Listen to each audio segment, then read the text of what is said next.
So on the left, you'll see a wee kind of like slideshow going, and that actually shows you other characters as well. So if you want to know what the guys look like, there's Martin, our wee halfling, and we have Obadiah Sinclair with his dead raccoon around his neck. And It's then a we ferret. have it's a ferret. And then we have Seraphon as well, our dragonborn. Right, are we ready? Shall I take you on a wee tour, a wee adventure of London, ladies and gents, and everything in between? I'm so excited. So excited. So let me get my book out, and I'll read you a wee bedtime story. So, adventure begins in 1800s London, and the city has become a bustling land full of business, trade, work, and pleasure. However, it is all about to change as one night the mysterious arrival of a blood-red ship with 4 massive triangular sails unexpectedly docks in London Bay. Along with the ship arrives a mysterious, endless night that encompasses the entirety of London, and disappearances start to happen across the land. So we have our 3 adventurers here. What we're going to do first, before we get into the kind of the guts of it, is we're going to do an introduction to everyone. So our quest and our story begins on the night of the arrival of the mysterious blood-red ship, Sang Rouge is what the ship is called. And we will start off with Martin. So, Martin, you're on the night shift. What are you doing? First of all, I'm going to check the streets, being more like the the ones that came to my attention last night, maybe, where I had my shift before. So I will start with them, and then I will just turn around and I will end my shift at the harbour. Perfect. So your nightly patrols normally take place in this location here, which is Old London, and you kind of have a small squad with you. The majority of the people you've kind of worked with for a number of years at this point. You're friendly with them, and yeah, your night kind of goes uneventful. You make your way down to the docks. Everything seems quite quiet.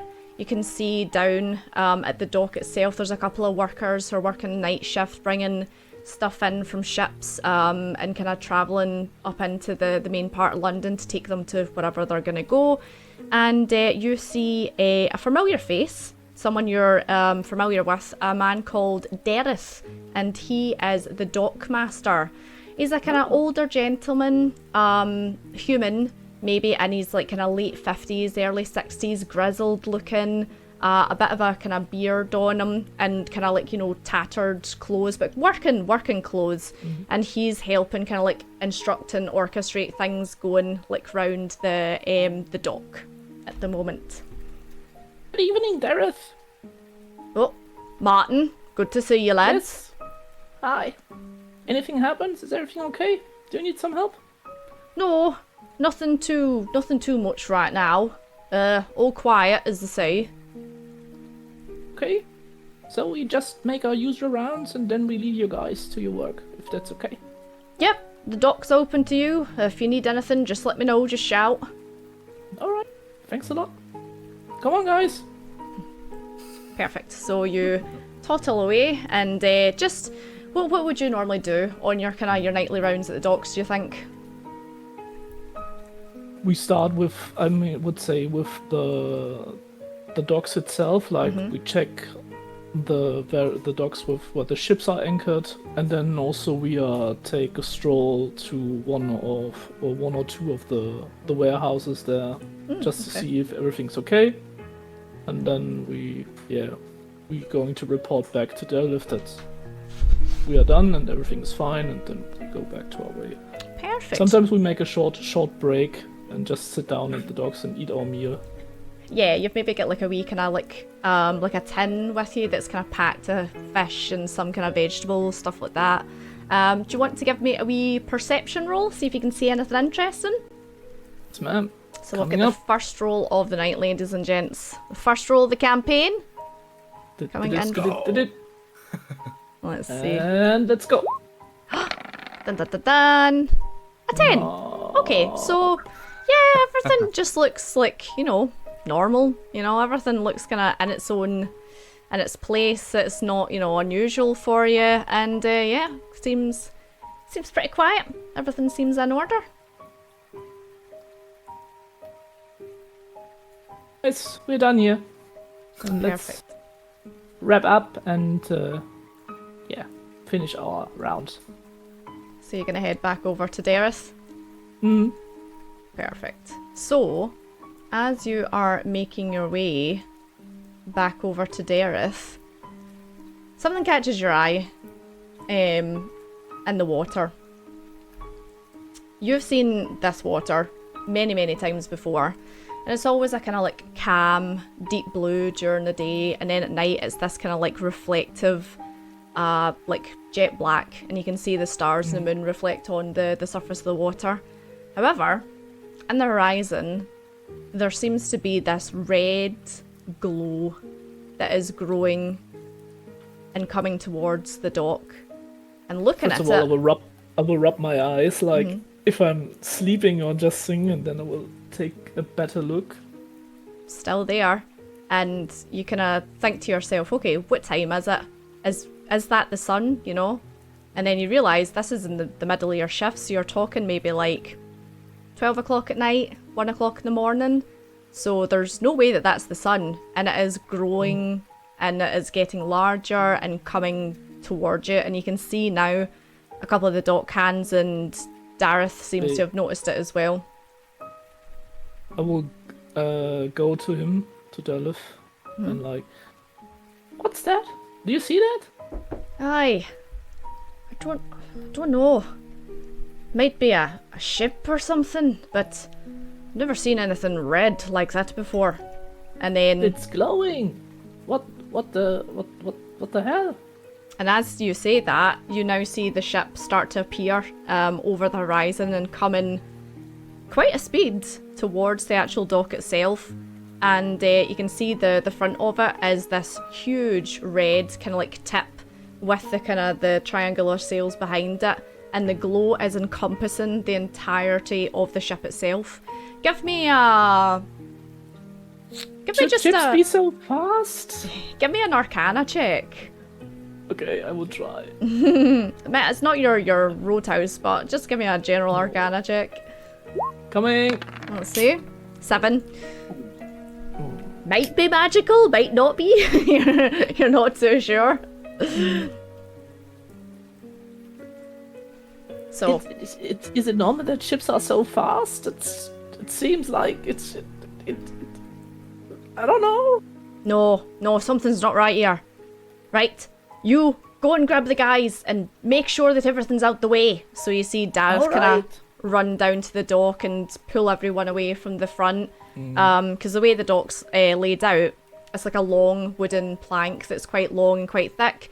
In the middle of it, you've got kind of places for things to park, like your ships that have goods. Then to the right, you've got your wee fishing boats. Then to the left, you've got your more commercial ships. And the speed this thing is coming into the dock, you don't think it's going to be able to slow down. It actually might crash into the side of some stuff. So you see a lot of men now trying to pull the smaller ships up onto the dock and get them in. The larger ships they're not going to be able to get moved. I will instruct the other guys to help the men, and part of the guys should help the men, and the other parts should take measures that no one is at the docks at this area. So, like, any love-doves or someone who's taking a romantic stroll should leave the dock. So anyone that's kind of caught in the crossfire, essentially. Yeah. Perfect. So easy enough, and people recognise you as city guard. You're in uniform and everything, and they now seem to be in a bit of a panic with this ship thundering towards the dock. And just as you're kind of getting the last couple of people up the hill into kind of like the parts of older London, you turn round and you hear this almighty crack as the side of this massive blood red ship slams into the side of the dock, and just debris of smaller ships and sailing boats and small fishing ships just goes flying up into the air. The whole side of the dock itself is obliterated. There's nothing left of it. and you see a few men been thrown and tossed to the side as the force of this thing slams into the side of the side of the ground, and it comes to like an almighty bang and a stop, and you see the sails now kind of like wobble, and now that you're close to it, you realise this thing is probably the largest ship you've ever seen. You've seen ships kind of come and go into the docks, and you've seen the massive kind of like steamboat tour kind of ships that take you up the canals. This thing is like 3 times the size, and the actual ship itself is entirely red. Like, it is painted red, it is glowing red. These blood red sails are red from tip to toe. It's monstrous looking. I'm going to press down my surprise and like this urge of fear that's coming up, like because all of this happening around me, and I'm just like, calm down. Okay, 2 of you guys come with me. The rest help the others. Like, look if they are hurt and help them as best as you can. And we 3 going to check that ship. Come on. So you're taking a couple of your men down with you, yeah? Yeah, with me Perfect. 3 people in. Give me a persuasion check, because these guys are scared.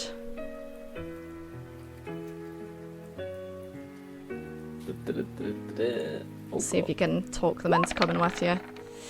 Persuasion 15. 2 of them come with you. One of them is very frightened and kind of runs up the hill, and the other 2 kind of like psych themselves up and go down with you. And as you get down there, it is carnage. The dust has kind of started to settle, and you can see a couple of people laying injured. Hi Staley, welcome in. There is just ships demolished everywhere. You see Dareth kind of in the dust and the haze kind of try and like pull himself together and be like, what has just happened, you know? And you see a couple of people now start to run towards the hill as well to get away from the ship itself.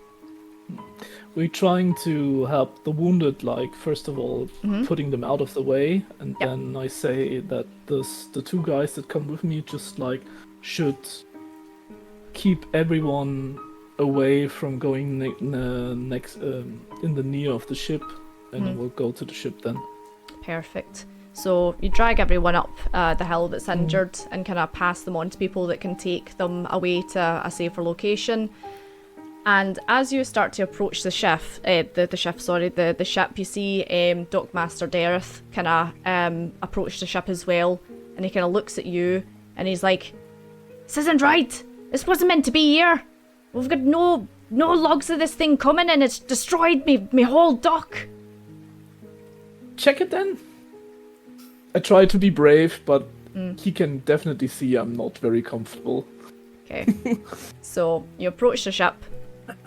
And you get maybe about within 20, 30 feet of it. And before you can actually approach the ship completely, you'd have to figure out how to get over to it because the dock where it is now destroyed.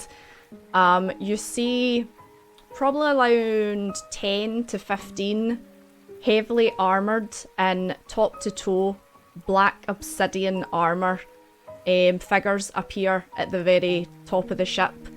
And they throw ropes over the side and then descend down as if it was nothing, you know. It's almost as if they were like, you know, just cats jumping down from a tree. And they land with a thud, and you can feel and hear the weight of this armour. And then they start pulling the ropes and pulling the whole ship further and further up onto the dock and tying it down as they go. I will just puff my breast out. Yep. And trying to get straight, like as best as I can with my short size. And then we'll try to approach them. Okay. So as you you approach them, they don't take any notice of you. One of them actually kind of like slightly pushes you out the way to get past you, and as he pushes you out the way, you kind of feel the heavy hand of this thing and the span of it. I mean, you're a halfling, so you know most things are kind of slightly bigger. Everything than you. is bigger than me. Yeah, but it's this person you don't know puts its hand on you, it encompasses your entire chest and just boom, like pushes you out the way with no problem, no ease. Hey! Yeah. Stay here! Damn it! Where's the captain from the ship? You cannot dock here! You destroyed the whole harbor! No response. I'm going to the next guy. Maybe one is... that's maybe like putting the ship, like pulling the ropes or something, if there is another guy. Yeah, I mean, there's maybe about 10, 15 of them, and they're just continuing with their work. They're ignoring you completely. You hear Dockmaster Dereth get really agitated and kind of start to shout at them because they're ignoring him as well. And you see Dereth eventually just like throw up his hands in frustration, and he kind of storms past you, and he's like, I'm going to the mayor. He must know something. And he just storms up the hill. I'm coming with you. No, you stay here. I need you to stay guard. Stay here. I'll go and get more men, and I'll try and get this sorted. And then he just heads up the road. Yes, sir. So I would try to then keep all these people that are coming to just watch away from the ship and this heavy armored guys. They're really weird to me. Like, I'm a bit frightened. Like, they are big and they can easily push me away. So I'm just trying to keep everyone else away. So you see, as good as possible, like for my own. So there's a couple of people that have maybe came down to have a look at what's happening. And your shift would normally end kind of about 6 o'clock in the morning, you know, if you're doing the night shift. So 6 o'clock in the morning is approaching, and at this time of year you would expect the sun to kind of start peaking around maybe like 5, something like that. So you're watching as this ship's getting, you know, kind of slight repairs done to it, and these kind of like obsidian armoured men are kind of like jumping on and off and tying things down and pulling things off and just wandering around the dock. And you're waiting for the sun to come, and still not appeared. And then 6 o'clock comes, and the day shift hasn't came to relieve you, and the sun's still not up. So you think, right, I'll give it another hour, because maybe, you know, day shift's running late, maybe they're scrambling because of this ship, you know. Another hour passes, so you're now talking 7 o'clock in the morning, no one's came, and the sun's still not coming. I will send the other 2 guys away, so they don't need to wait here. They happily leave, yeah. They're just like, thanks, bye, and just run up the hill. And you stand there for another couple of hours. No one comes to help you, and the sun doesn't rise. I will try to watch these heavily armored men, like what they are doing, but from a safe distance. And if there is a chance, I will try to peek under their hood. I want to see who they are. How close are you standing?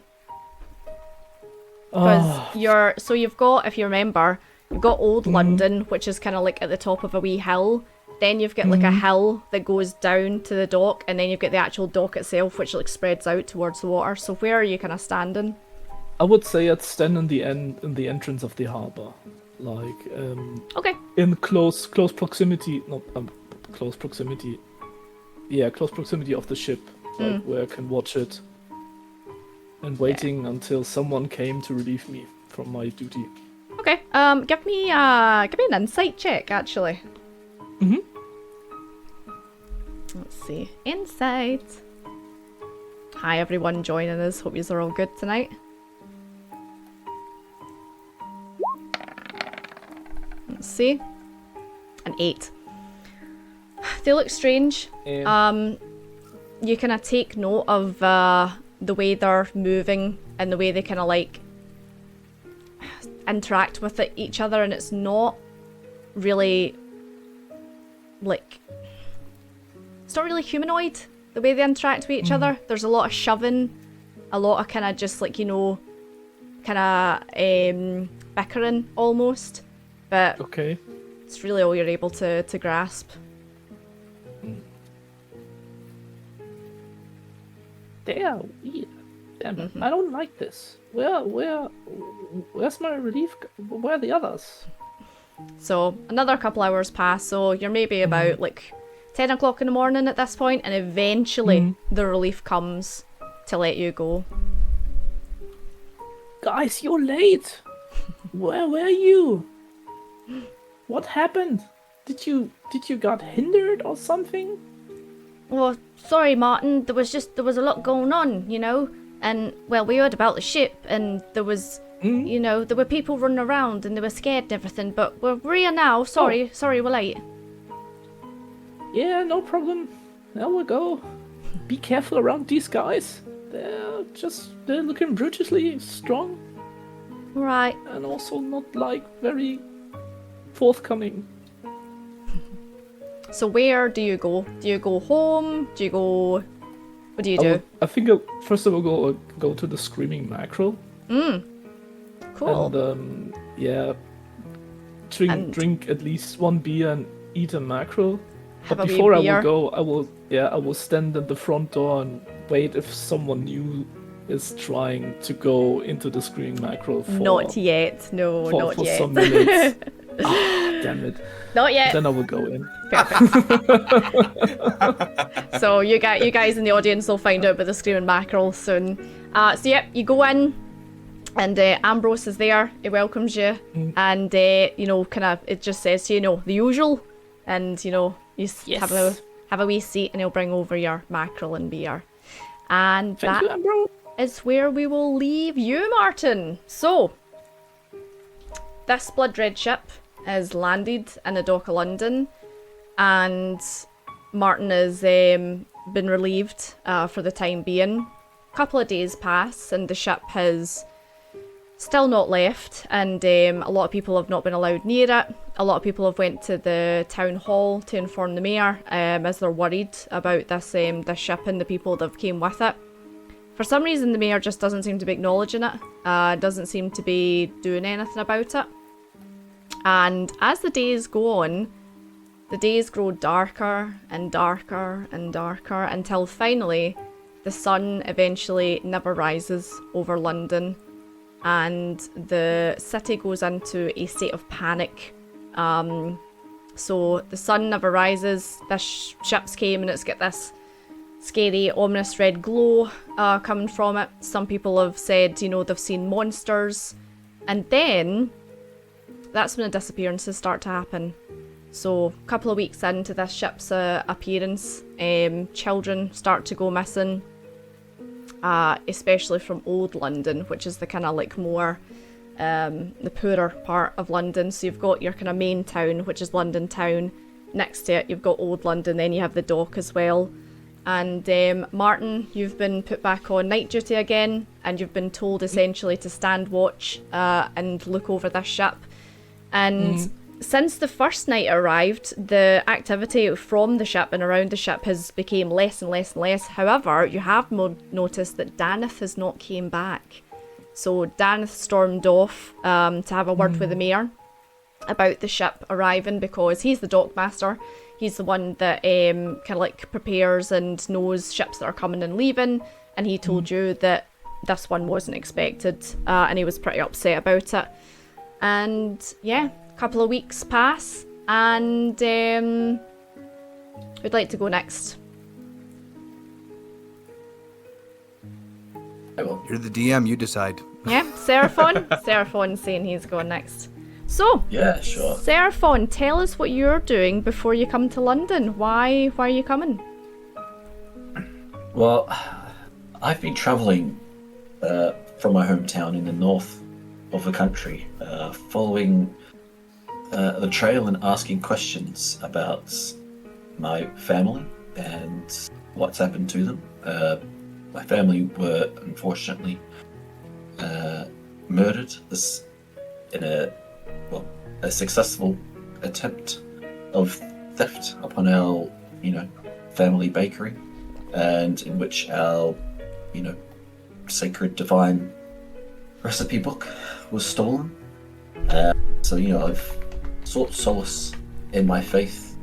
I consulted with Ornax, the goddess, and I've been following the trail south, further south, asking questions, and so far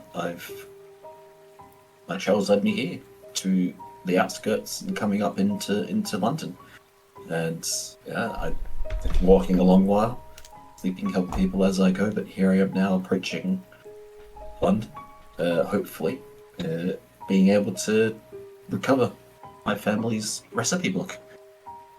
Okay. So you're traveling towards London. Are you a daytime traveler? Are you a nighttime traveler? I travel, well, as often as I can, but I do travel normally during the evening, as that's what I'm closest. I'm more used to being up and active in the evenings, being a baker. Okay. We're always up early through the nights and through the early morning. That's what I'm used to, yeah. Perfect. So we'll say you got the kind of like the late train from where you are to the kind of the outskirts of London. So you arrive kind of like just in the outskirts of London. And to get through to London, you have to skirt around a place that you know as the Forbidden Woods, or the Forbidden Forest, I should say. And you've heard rumour of this place, you know, it's pretty well known. And you just know that a lot of people don't like to go in there. It's, you know, known for people getting lost or injured, stuff like that. So you steer well clear of it. So you stick to the kind of the main road. And as you're approaching London, it's probably around, let's say, like 5 o'clock in the morning, something like that. So it's taking you a couple hours to travel here on the train, and then it's taking you maybe an hour or two to walk from the train station to here. And as you're approaching, you've kind of been to London a couple of times before with your family, just to kind of go and do like bread shows or go to conventions that are showing off like the latest, you know, whisk or the latest wooden spoon or something like that. You know, your bread enthusiasts, you know. Unfortunately, that I do remember travelling to London, and my family, we visited the flower merchants and importers. There we go. Types of flowers from the New World.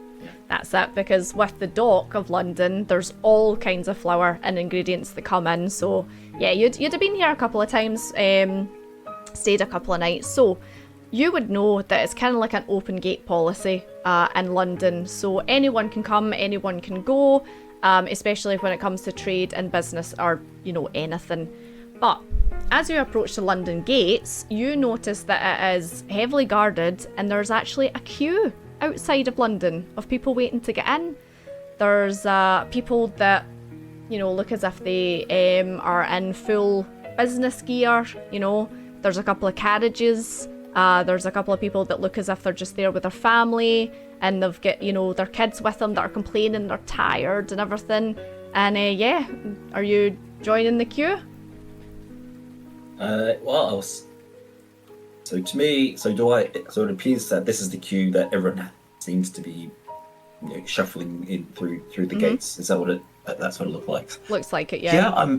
Yeah, I don't cut queues. I take my place in line and wait patiently, moving on through the ranks as things go ahead. I'm making some small talk with the people in front of me, behind me, carrying on. Yeah.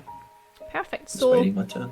takes you maybe about like 20 minutes to get near the front, and as you get close to the front you kind of get a better view now, and you see the guards are stopping everyone individually and kind of like, you know, bringing out this box and then pointing up to like a big poster on the wall, and you see this carriage and two kind of well dressed, maybe like nobles pop out of it.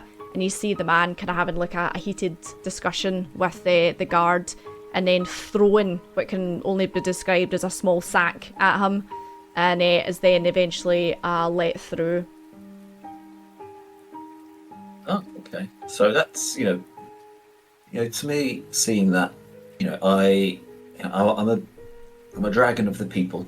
You know, I'm compassionate for the common person and the downtrodden, and you know, I don't particularly like seeing people being manhandled and things taken from them by means of force. And you know, I'm a bit of a softie, even though I am imposingly tall and large and broad. and red. It's a bit of a tale of woe. So I'm not particularly happy about this, and I whisper, to the person in front of me, if I can do that? And there's time for it.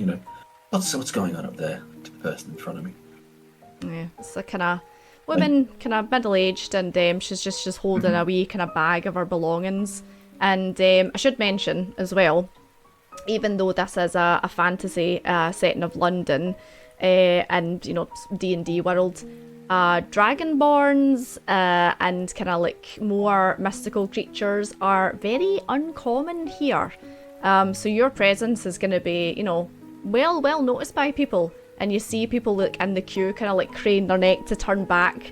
There's maybe kids that have never seen a dragonborn before, and they kind of run up to you and they're like, oh my god, they get a wee bit excited. But are you attempting to go to the front of the queue, or what are you doing? Well, I'm just attempting to just move up the queue. So if I've identified that there's people moving along, I'll just stand there and move up. But yeah, I'll approach the queue at the front of the. So yeah, I'd say a queue, couple of people, guards, yeah. a couple of people just like let you go in front of them. They're not too bothered. There's one or two people that kind of skip the queue, kind of give you a dirty look and everything. But you get up to the front of the queue, and the guards kind of oh, stop right there. Me, sir. Yes. Yeah. Good. You. Guardsman. Oh, yes. I'd like. Just traveling through to London. I'd like passage, please. All right, that's good for you. So is everyone else in the queue. What have you got on you? I need to take a list. So he pulls out like his wee kind of official, it looks like a job's worth, this one, So he's like, let me write down everything. He puts out his wee pen paper and he's like, name. Sir von Harthoven. Sir von Harthoven. Year for business or pleasure? Business. Business, right. How long are you going to be here? Well, I don't really know. Perhaps a month. A month, alright. And have you got any silver on you? Silver? Well, coins, jewellery, anything? Coins? Well, I have a lot of gold. Well, not a lot. I travel, but certainly no target. I'm a dragon of the people. You see, I help wherever I can go. Yes. So, silver. And I haven't actually answered the question. I'm just like talking around. Yeah, and he's like, right, okay. Silver. I need to take it off you. And he kind of points up to a poster that's been pinned on the wall, and the poster says, "No silver beyond this point." Silver? Well, no silver. No silver. Give me a deception roll. No silver. Let me see here.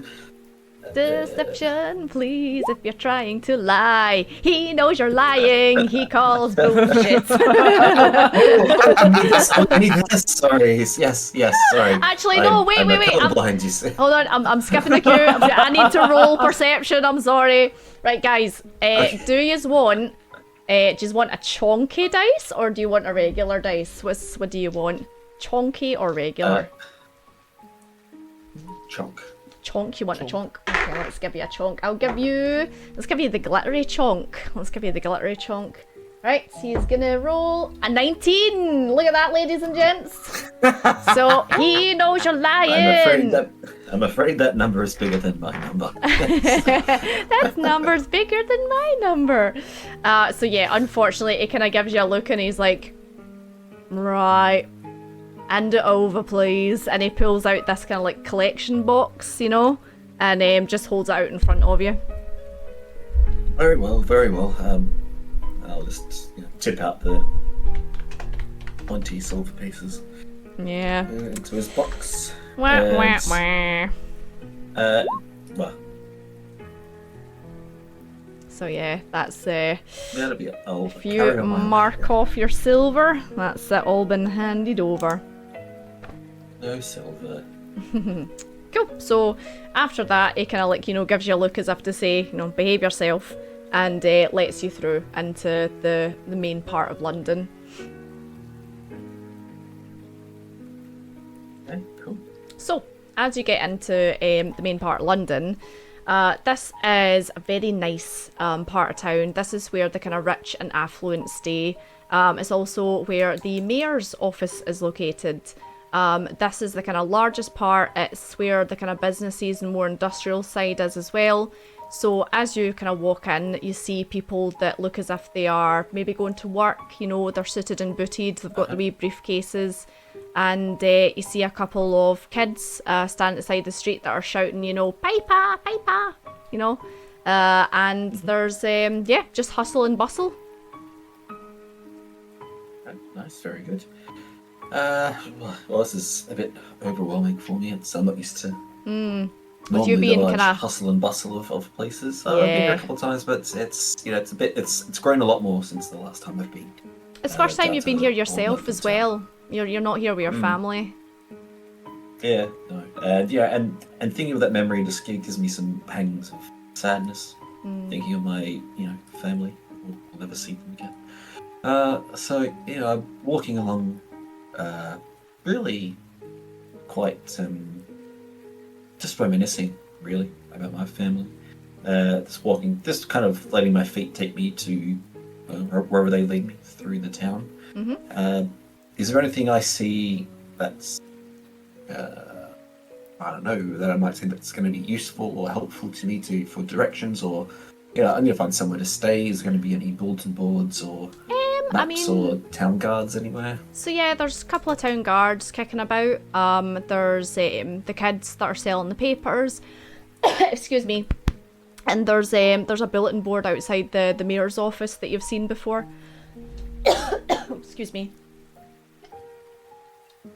Okay. Well, yeah. Well, let's take a look at the bulletin board and we'll see. Yeah. Yeah, I'm sure there's normally ads on there for a flop house or somewhere to stay. And, I might find something else there. So So yep. So I go up to there and have a read. Yeah.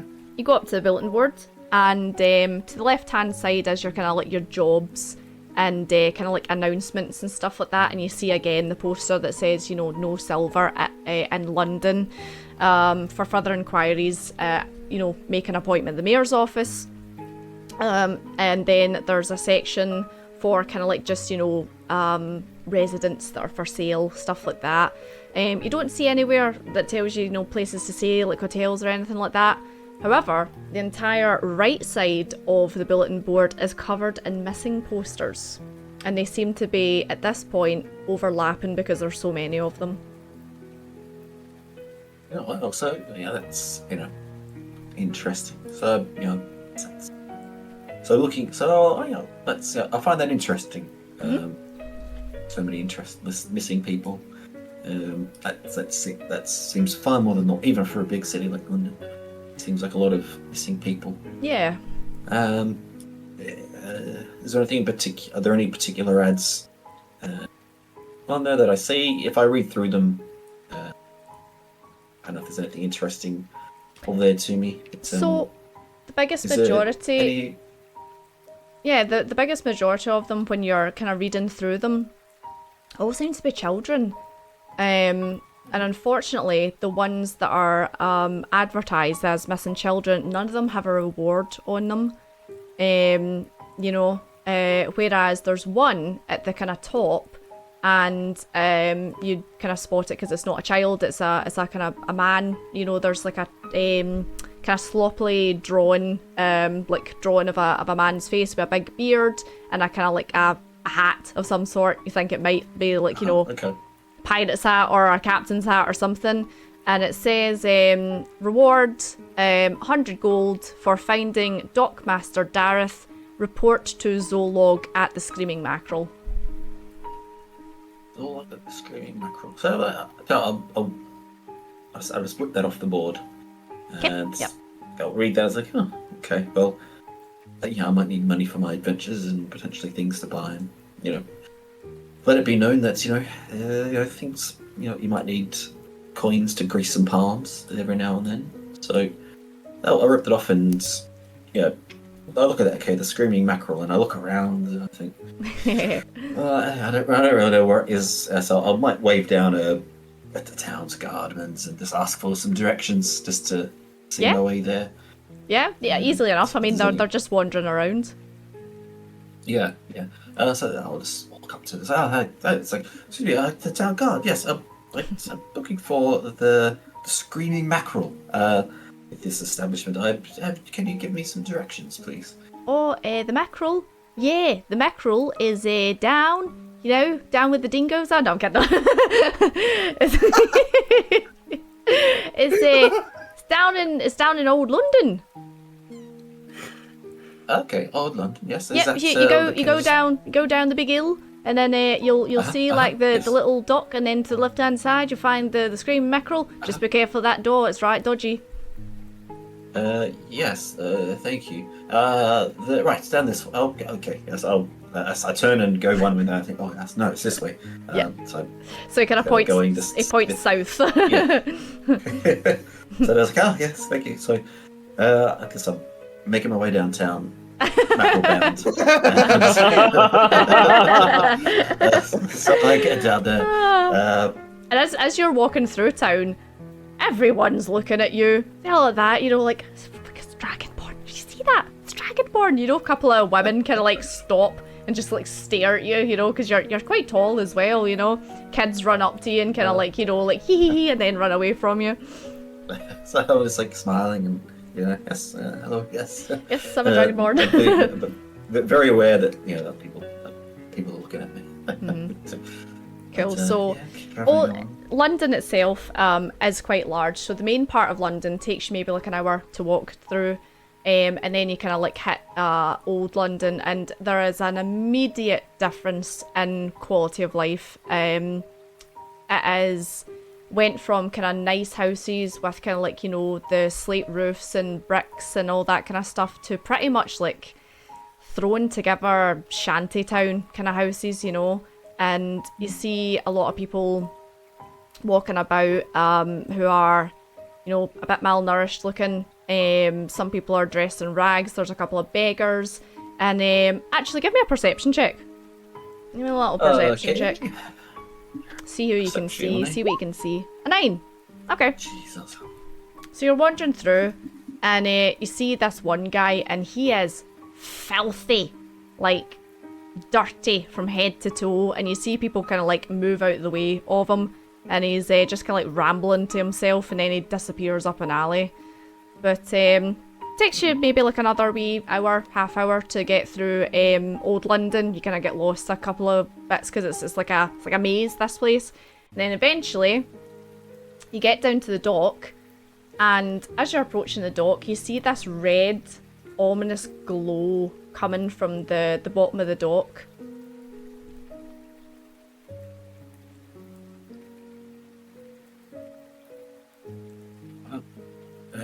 That's bizarre.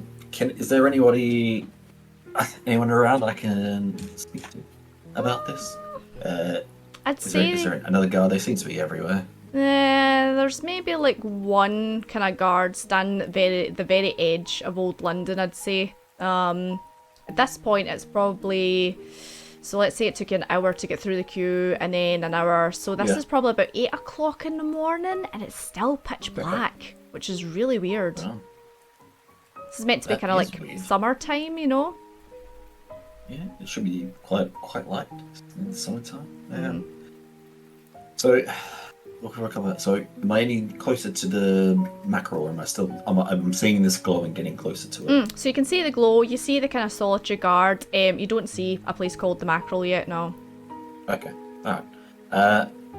Yeah, it's bizarre. So I think, or I suppose as I realise that, as I'm walking along, I am seeing this glow.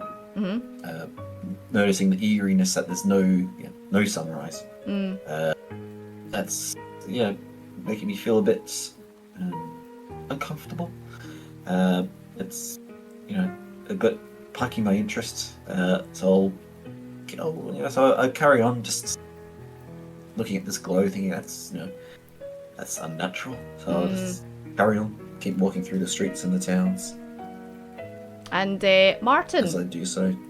as you're standing there, looking down towards the dock, see a rather large, lost-looking dragonborn wandering around. A dragonborn? That's really curious. That's really seldom. Yeah, you've never seen a dragonborn before. Or maybe you have in your past ventures before you came to London. Have you? Maybe in the military. Could Yeah. be like, one. Yeah. They're rare, but you've maybe bumped into one or two in the military. But this one's sticking out like a sore thumb and looking rather lost. As you're Okay, standing I there will- solitary on your I will- on your morning shift. I will approach him. We'll go to him. And I see you know, A really and I clock you. small. Yeah. Really He's up to like your small knee. halfling. Yeah. I'm just Can I- like, Can I help you, sir? You seem lost. hello. Yes. Perfect. Just what I was looking for. Yes. Well, there's a few things you might be able to help me with there. I hope. A few, firstly- okay. I will try. Well, Hmm? firstly, what is this glow?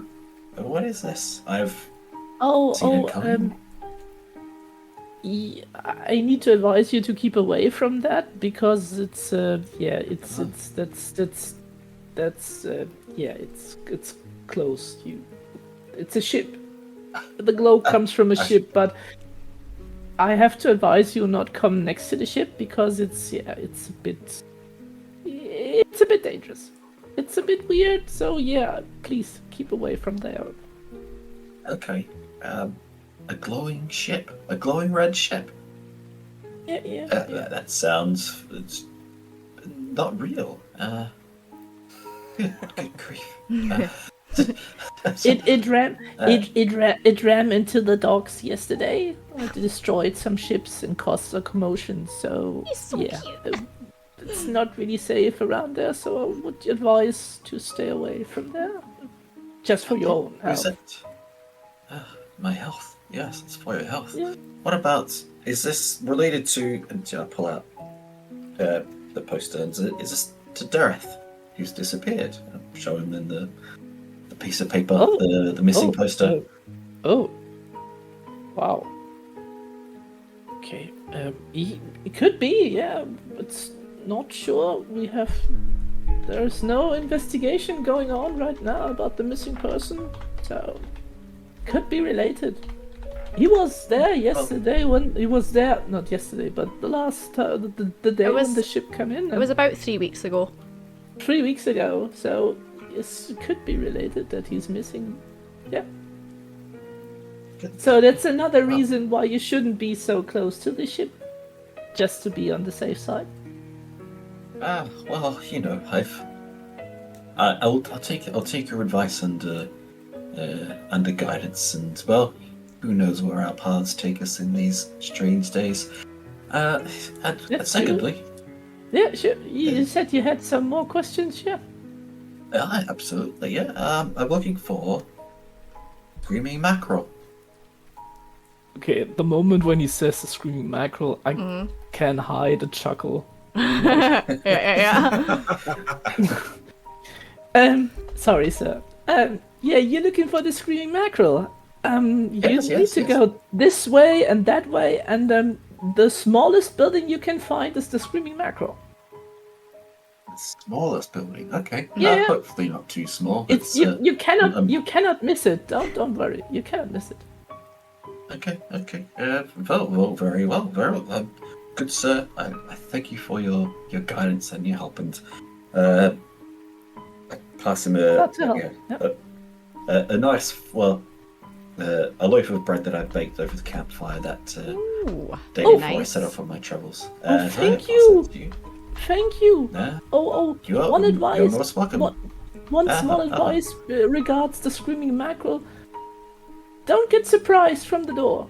So, Okay. it's a bit weird, the sensation going through the door. So, you're fine. You'll be fine. Don't worry. Okay. Well, very good. I'm sure it's just a regular old door. I may have to duck a bit, but I'm sure it'll be fine.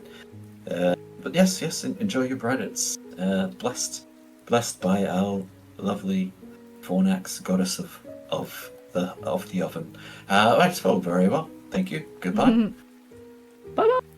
Oh, also, guys, I forgot to mention for the people in chat, there's new channel points as well, just for tonight.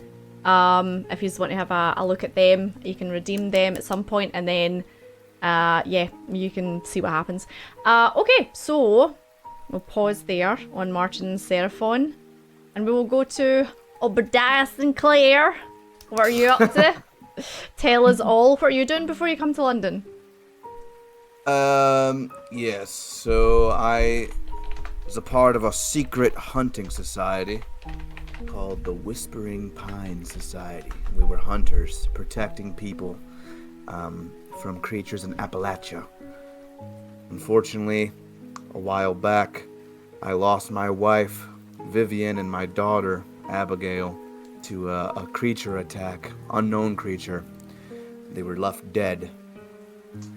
Have no idea what caused it. However, my granddaughter, Soraya, was taken into custody by my son-in-law, Reginald Sterling, who's a gem trader in London, who had married my daughter, Abigail. So, Obadiah tried to keep watch over Soraya and tried to win custody of her, but the father took her over to London, and Obadiah left his responsibilities behind, left his hunting society, left the mystery behind of what killed his wife and daughter to protect his granddaughter.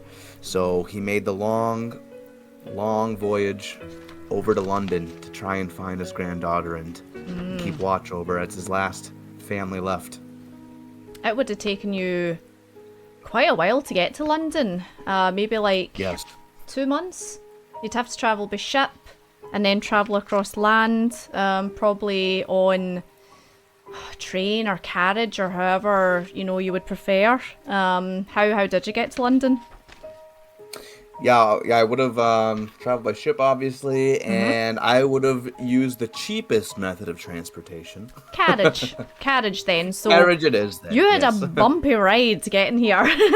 Yes. Your butt's rather numb. However, you managed to catch a kind of like last minute train ticket for the train travelling towards London, and you arrive maybe about same time, Seraphon, 6 o'clock-ish in the morning, and as you're getting off you kind of see, you're like, is that a dragonborn? As you see the back of a dragonborn disappear in front of you somewhere, and do you travel along the same road? So do you go past the Midnight Forest towards the main road of London? Yeah, I would have taken the most direct route, whatever that would have been. So that's, most direct route would have been through the forest, but, a path, well-traveled path. And that's how Obadiah died in the first session. Tangle over that, yes! So, yeah, you take the main road, which kind of skirts round the forbidden forest, Midnight Forest, and, you get to the, have you been to London before? Has Obadiah been to London before? This is his first time across the seas. He's lived in Appalachia and just the eastern coast of the United States before. So it's his first time across the ocean in a different country. Whole new area for him. Okay, so yeah. So you arrive and there's a queue outside the gates of London, and you see people kind of like stand in the queue getting a bit agitated, a bit annoyed, and they're saying, this is, I've never had to queue before and this is annoying, and eventually you kind of get down to the front of the queue, and the guard puts up his hand and he's like, stop right there, sir, I need to just ask you a few questions. Yes, of course. I will be forthright. And he's kind of like, what? What kind of accent's that? You've confused this poor man. But he's like, right, name? Obadiah. How'd you spell that? Obediah.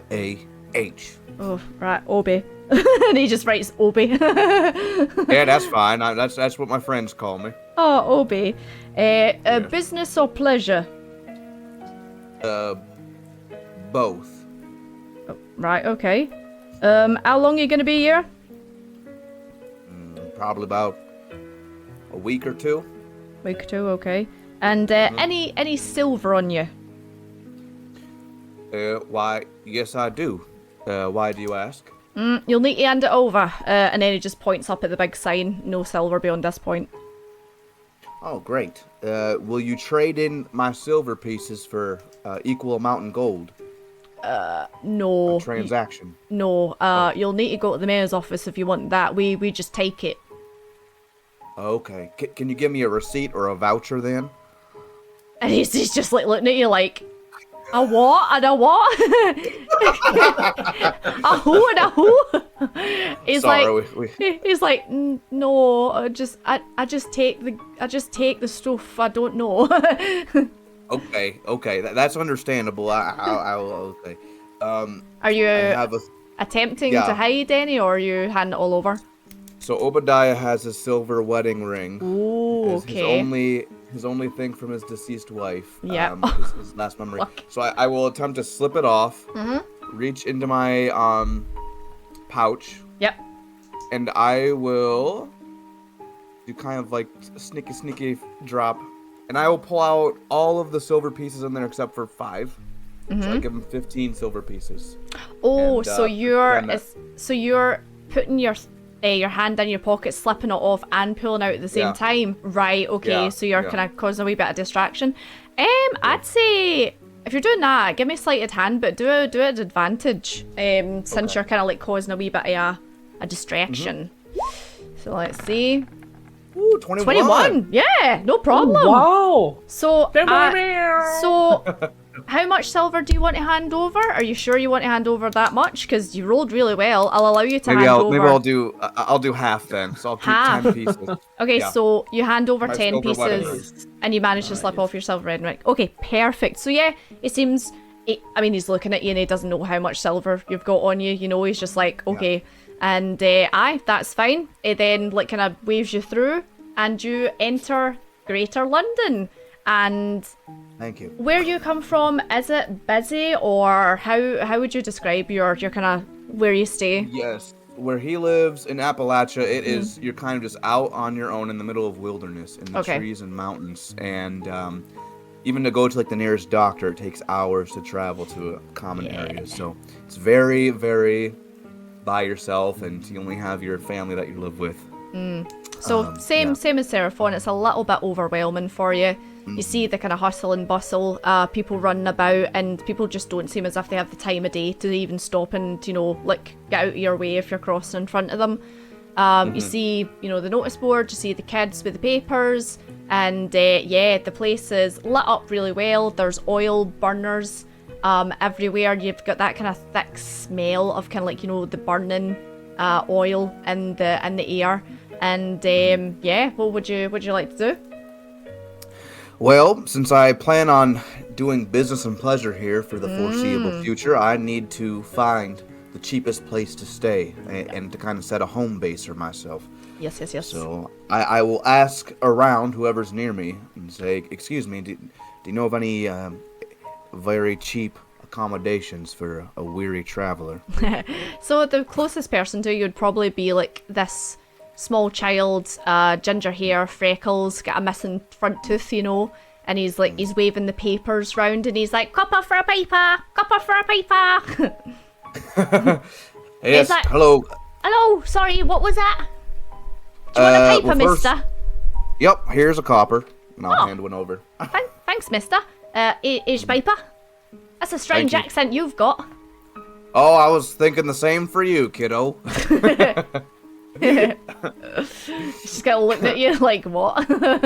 Yes, I come from faraway land called the United States of America. Never heard of it. Well, you should read more books. Now, kiddo, do you happen to know of a really cheap place to stay?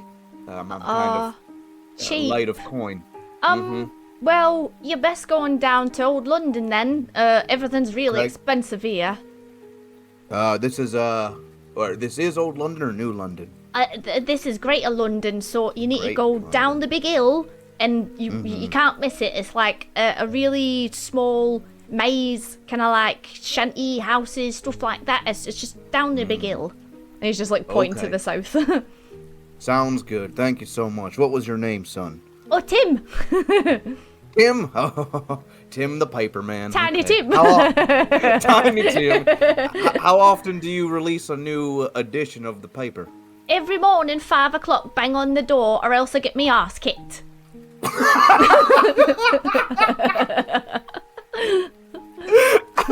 All right, well, I'll try and meet you soon then to get another paper. Thank you. No, thank you, sir.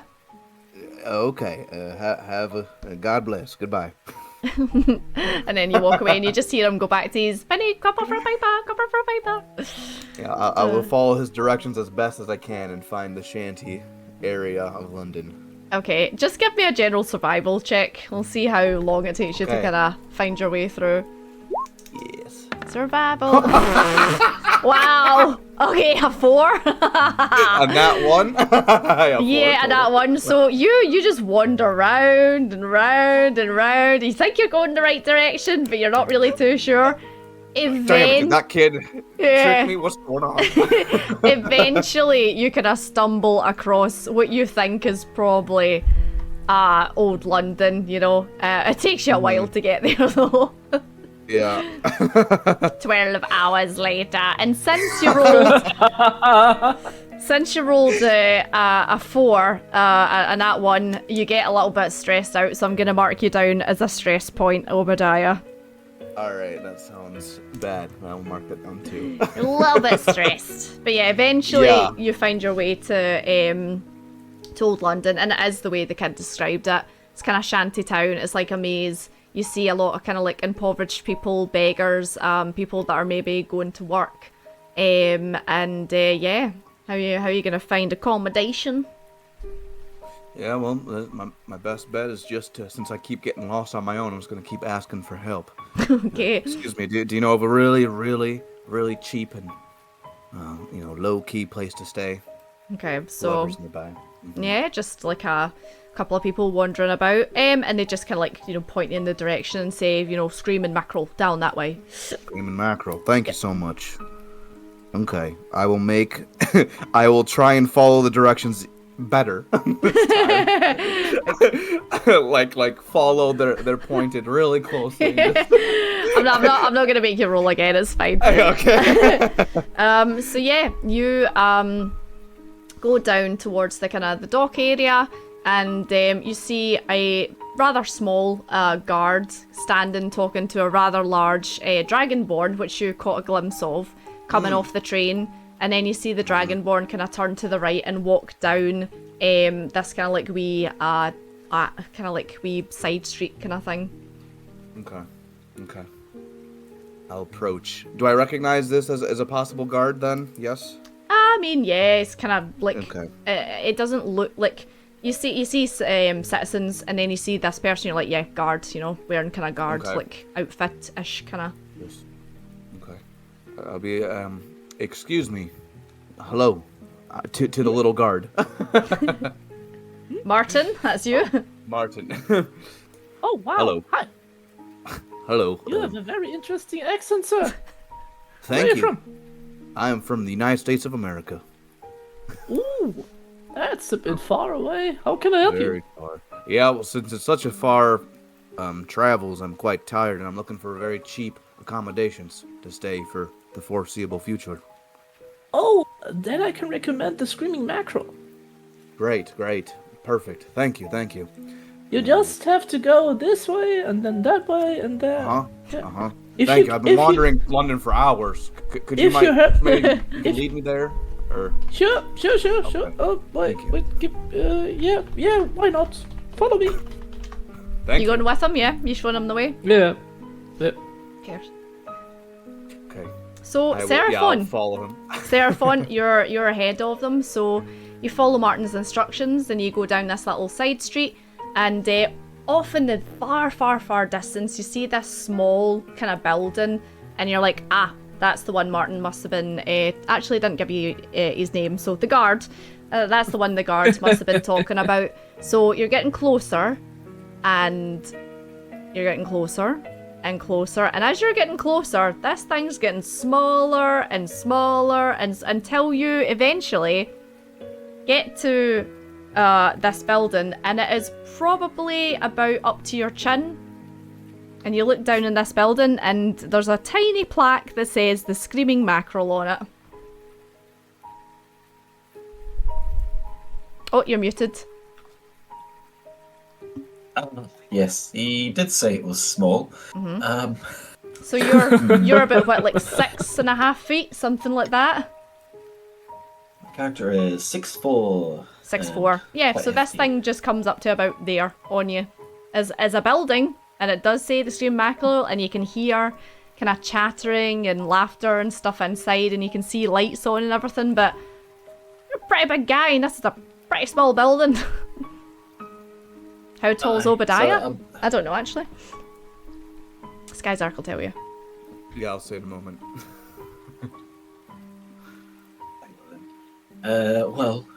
So I'm looking at the door and looking, just either side, just to make sure there's no, just to make sure this isn't a joke or a trick. Okay, well, this, and so I think, well, this must be the door. The guard did say it was small. So, how would you like to try and get inside? Well, I'm gonna haunch down and open the door. It's open it up, on my haunches. So open the door. I can see, I look inside. I was like, oh yeah, there is. I guess the sound from the inside gets a bit louder. It's a bit. I know it's the morning, but there's still people around. I was like, oh well. Yeah, at this point it's maybe Okay. about 12 o'clock, something like that, maybe. Okay. Well, yeah. So there's lunchtime crowd in there. It's a bit rambunctious, a bit of good chat going on. So I think, well, there's hopefully. I think, well, maybe I'll try and do this, and nobody will notice me trying to get through the door. So I'm just gonna basically.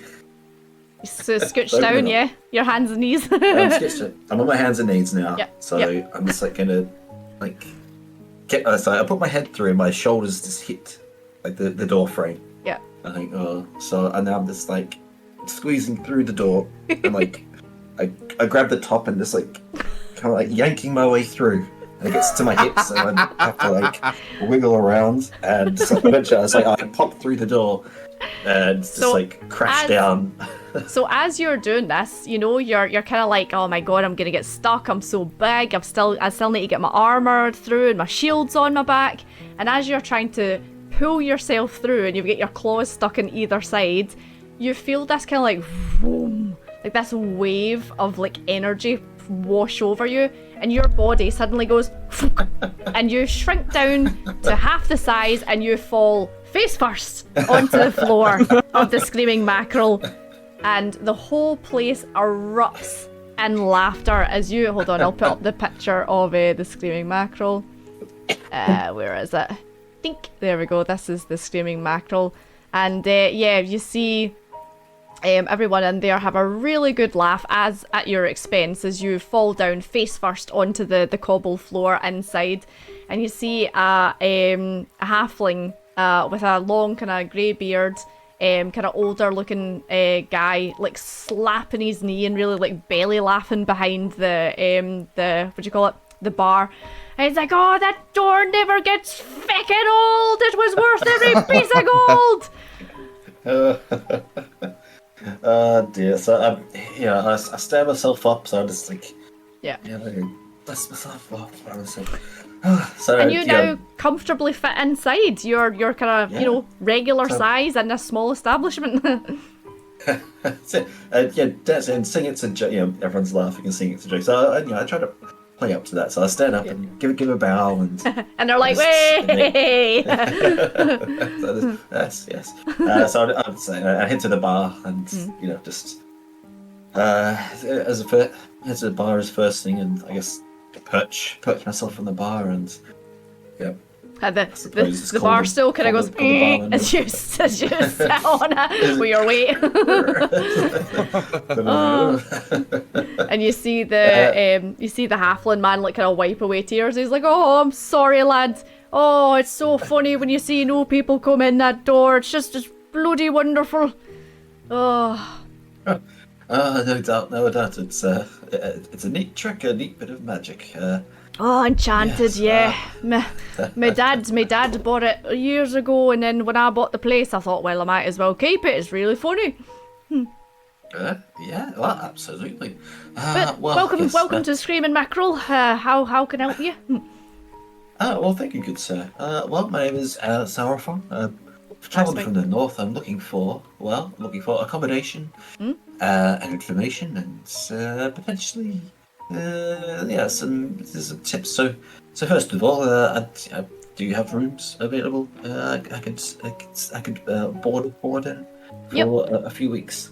Oh, a few weeks, really? Excellent. Yeah, plenty of room Oh. upstairs. I'm afraid that your feet might stick out the end of the bed, though. You're a little bit bigger than our regular customers. We don't get any really dragonborn through here. But it's a copper a night, and we have meals. It's 6, 12, 6, 12. So 6 in the morning, 12 in the afternoon, 6 at night, 12 at night. So it's like breakfast, second breakfast, dinner, and then supper. And we've got a fine selection of ales and beers and you name it. Very good. That sounds great. Well, look, I'll down pay a week. Week. Soon, so I'll hand over you seven coppers. Perfect. And great. Now, first of all, I'm here because this poster, showing the poster of the missing Daneth. I'm here mainly if this is what's brought me here. This poster is, who can I speak to about this? The gold would be handy. Yeah, Daneth. Not seen him in a couple of weeks. Well, Zolog, that's the chap that's put the poster up. He stays here. I'm afraid he works during the day though. Works down in the mines, so he's probably not going to be back till late. But you can hang around here, or you can come back when he's back. Great. Well, Zolog. Okay. Well, what does he look like? Just so when he does come in later, I could approach him and You won't miss Zolog. Big lad he is. Half orc. Built like a brick shit house. Yeah, probably be around 8 o'clock, something like that. Very good, very good.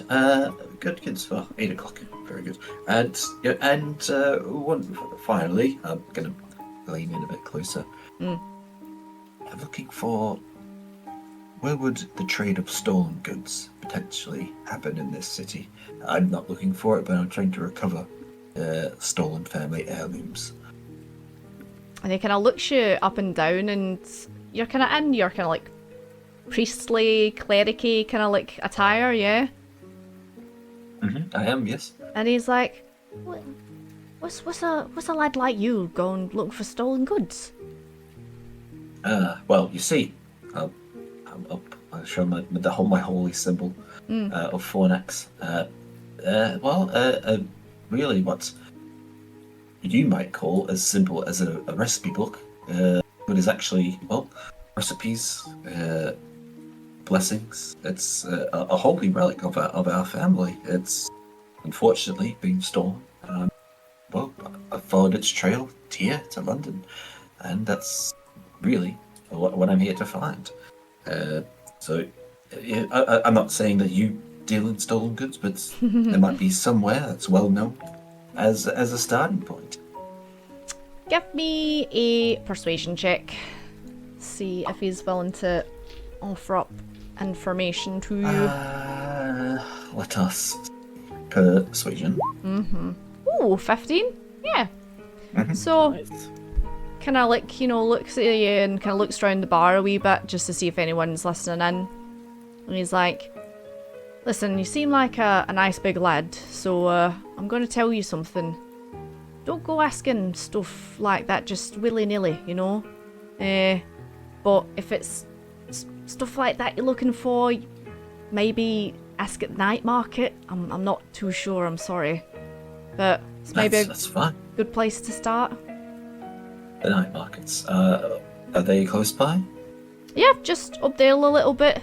Just kind of to the west. Hold on. Never eat. Oh, sorry. East. Yes, you correct himself.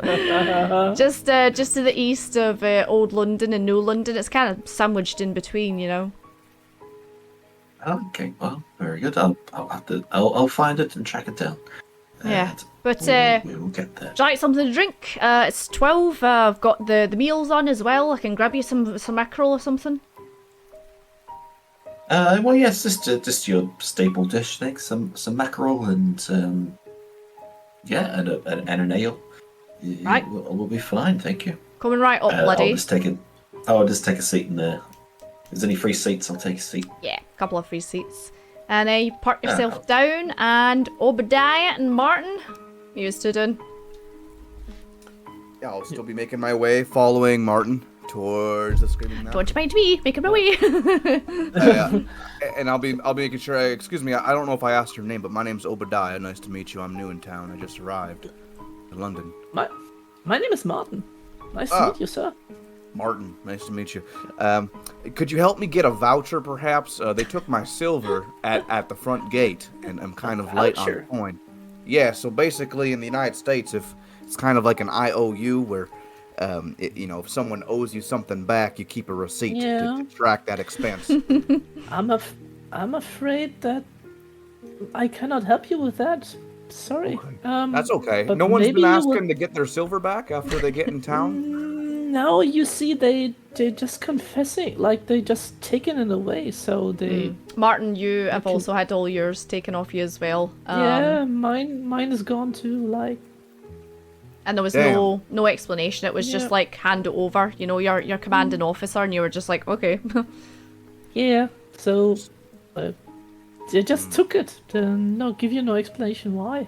Seems like since this ship arrived and everything went black,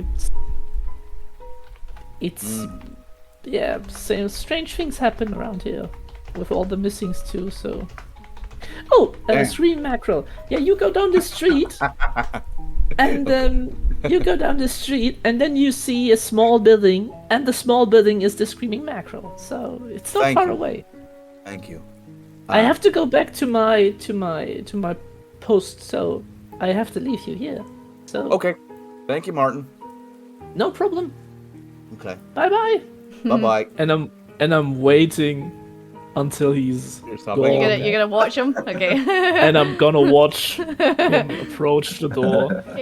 So Obadiah, same, you're kind of going down this wee side street, and you see the screaming mackerel in the distance. Get closer, and this thing's shrinking and shrinking and shrinking. You know, you'd imagine it would be getting bigger as you walk towards it, but it's actually getting smaller. And then same, you come up to it, and it's probably about eye level with you. And door's shut. There's a wee sign that says "Screaming Mackerel." You can hear people talking inside. Yeah, well, I'll be thinking back. I'm like, it's really odd because the people that suggested this area was a kid and a halfling. Yeah. Kind of makes sense that it's only for tiny people. I'm just hoping that there's a bed big enough for me, and I will get down on all fours, army crawl, and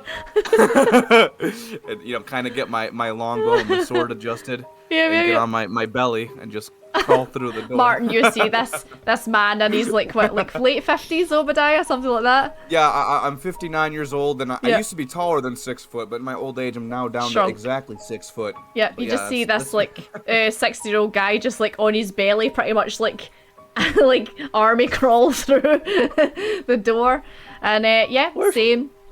Every time. Where's everything? So Obadiah, you start crawling through this door, and as you start crawling through, you just feel the vroom. And Seraphon, you're inside, and you hear like a bell ring on top of the door, and everyone kind of like, "What?" and kind of turns round to look at the door, and you think to yourself, well, that's how they knew I was coming in, so there must be a bell that's like, new person,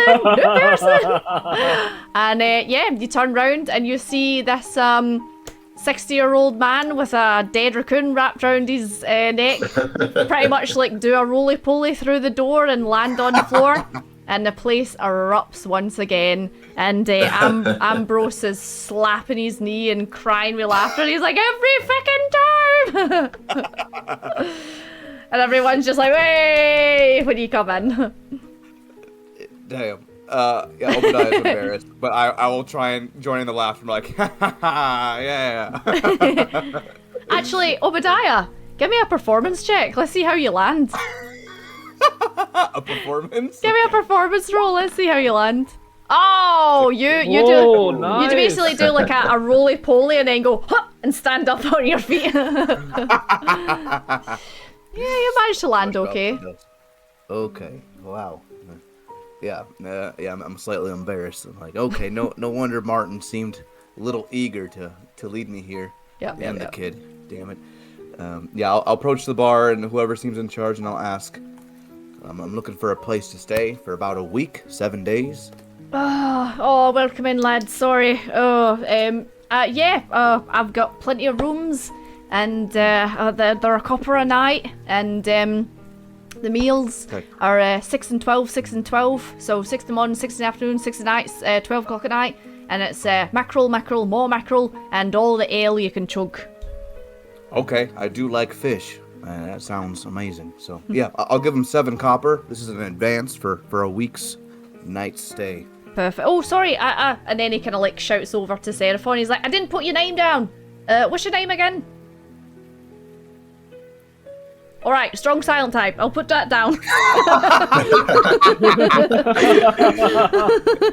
Strong silent type, Dragonborn. Okay, sorry, what's your name again? Was it Obadiah? Obadiah, yes. Obadiah. You can call me Obi. Obi. Oh, perfect. Right. Okay, in a week, you say. Excellent. Would you like anything just now? I've got some mackerel steaming. I've got some ale on the go as well. Yeah, I'll take some food and I'll Brilliant. Seat somewhere. Yep. Just anywhere you like. Just have a little seat and I'll bring everything over to you. Yeah, I will actually join strong silent type. Okay. Because I recognize him from earlier. Fish and chips. It's like steamed or grilled mackerel with some potato. It's not much, but it's okay. It's fine. I'm hungry. Yeah. So you're gonna go sit next to Seraphon? Yeah. I'll be like, excuse me. I think I saw you entering London today earlier. Is that right? Yes. Oh, yes, you did. You would have. It seems like I'm not hard to miss in a crowd. No, you're right.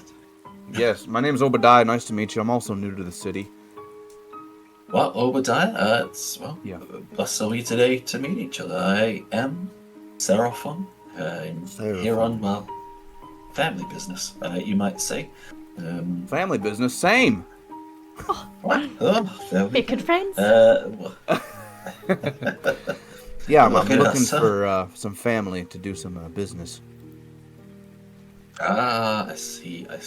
I'm looking for, you might call it a family heirloom that's gone missing, and I'm tracking it down. Oh, well, I'm sorry to hear that. Did they take all your silver at the gate as well?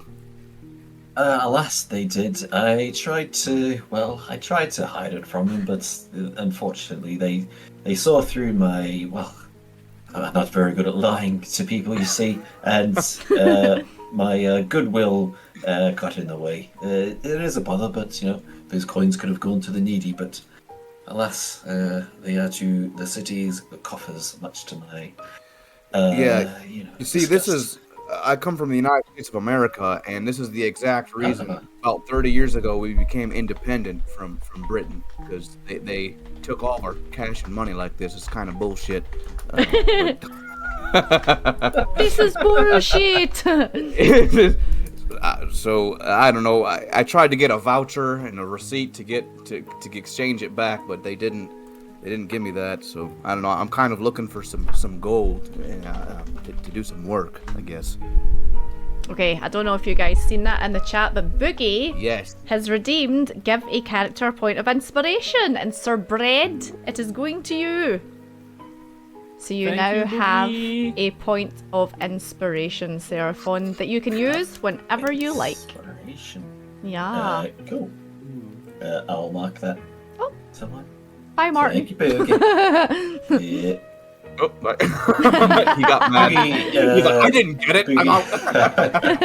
Fuck this shit out. The Boogie does- is a constant source of inspiration to us What all. does that mean? So a point of inspiration is essentially like a currency that the player can use at any point that they want, and it basically allows them to re-roll any roll that they get. So if they want to do something important and they get a bad roll, they can spend that point of inspiration. Boogie! Oh my god.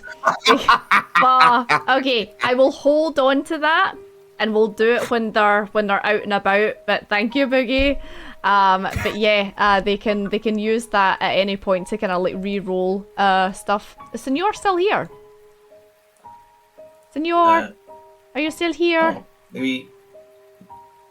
Did he pop in a BRB or something like that? Maybe it'll come back in a wee second. You two continue. Yeah, he it's said he had to something, use the restroom. All right, okay, no worries. Okay. Sorry.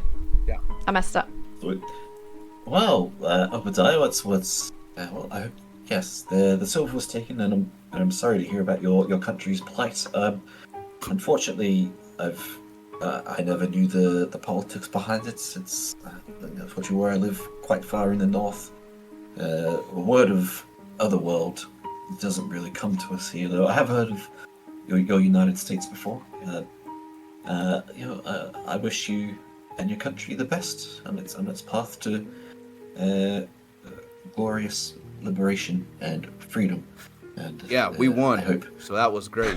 I didn't really take too much part in the war myself, but because out in Appalachia, we're not trusting of others and we're very secluded. We're just trying to make a living out there. But I'm kind of happy that, there was a saying, taxation without representation, something like that. I don't really care about politics too much, but people seem to be very happy. I don't quite give a damn. I just wanted to make a living with my family and live off the fat of the land. Well, as the best you can do, as the common man for our common lands, for our common self. You are the people, and we support Hey, one preach, another. brother. And I'm gonna, I want to give him a handshake. I'll reach out my hand. As yous are Vigorous pump. having this weird handshake, Ambrose comes over with the mackerel and the ale, and he's like, "Matt, I'm interrupting something." No. Sorry, we're just getting to know each other a little bit. I right. hope this tastes great. Yeah. Yeah, well, here's your meals, lads, and the ale as well, and plumps it down on the table. And he's like, if you need anything else, just up at the bar, just give us a shout. Very well. And we will pause there on you two. Martin, you've just watched Obadiah go into this teeny tiny hole, and then you get pretty much like sucked in. It's like a black hole, you know. But you toddle your way back over to your post, and stand there for another maybe like 20 minutes, half an hour, something like that. And then who is your commanding officer? Who's your higher up? Hi, Vet. Welcome in.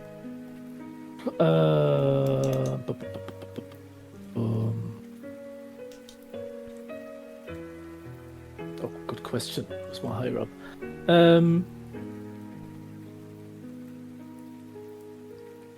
Is he human? Is he an elf? It's a dwarf. A dwarf? His Okay, name, yeah. His name is Barney. Barney, okay. And he's he helped me to get into this whole Night's Watch working thing. He also trained me, and yeah. So you two have a good relationship then, you would say, yeah? You've known him for a number of years. Okay, so Barney comes over to you, and normally when you two kind of see each other and greet each other, you're like, oh, hello, how are you? How's your day been? That kind of thing. But when he approaches, you can tell something's up with him. He looks a bit more kind of stern and somber than usual. So, what are you doing here? And are you okay? You look hello, lad. pretty... What's wrong? Well, I'm sorry to say this, Martin, but I've got some bad news. We're having okay. to let a lot of you boys go. And Okay. it breaks me heart to do this, but we can't have you in the force anymore. So yeah, I need you to hand over your badge, and I've got your wages for the rest of the month as well. And he hands over like a sack to you with your, what would your monthly wages be? Maybe like a couple of gold for a month. So I'd say when you pick the bag up, you can tell there's a bit more in here. So he's maybe like snuck in some extra. So I'd say there's maybe like 15 gold in the bag, something like that. You'd maybe only normally get about like 7-8 gold for your monthly shift. Okay. Well, why?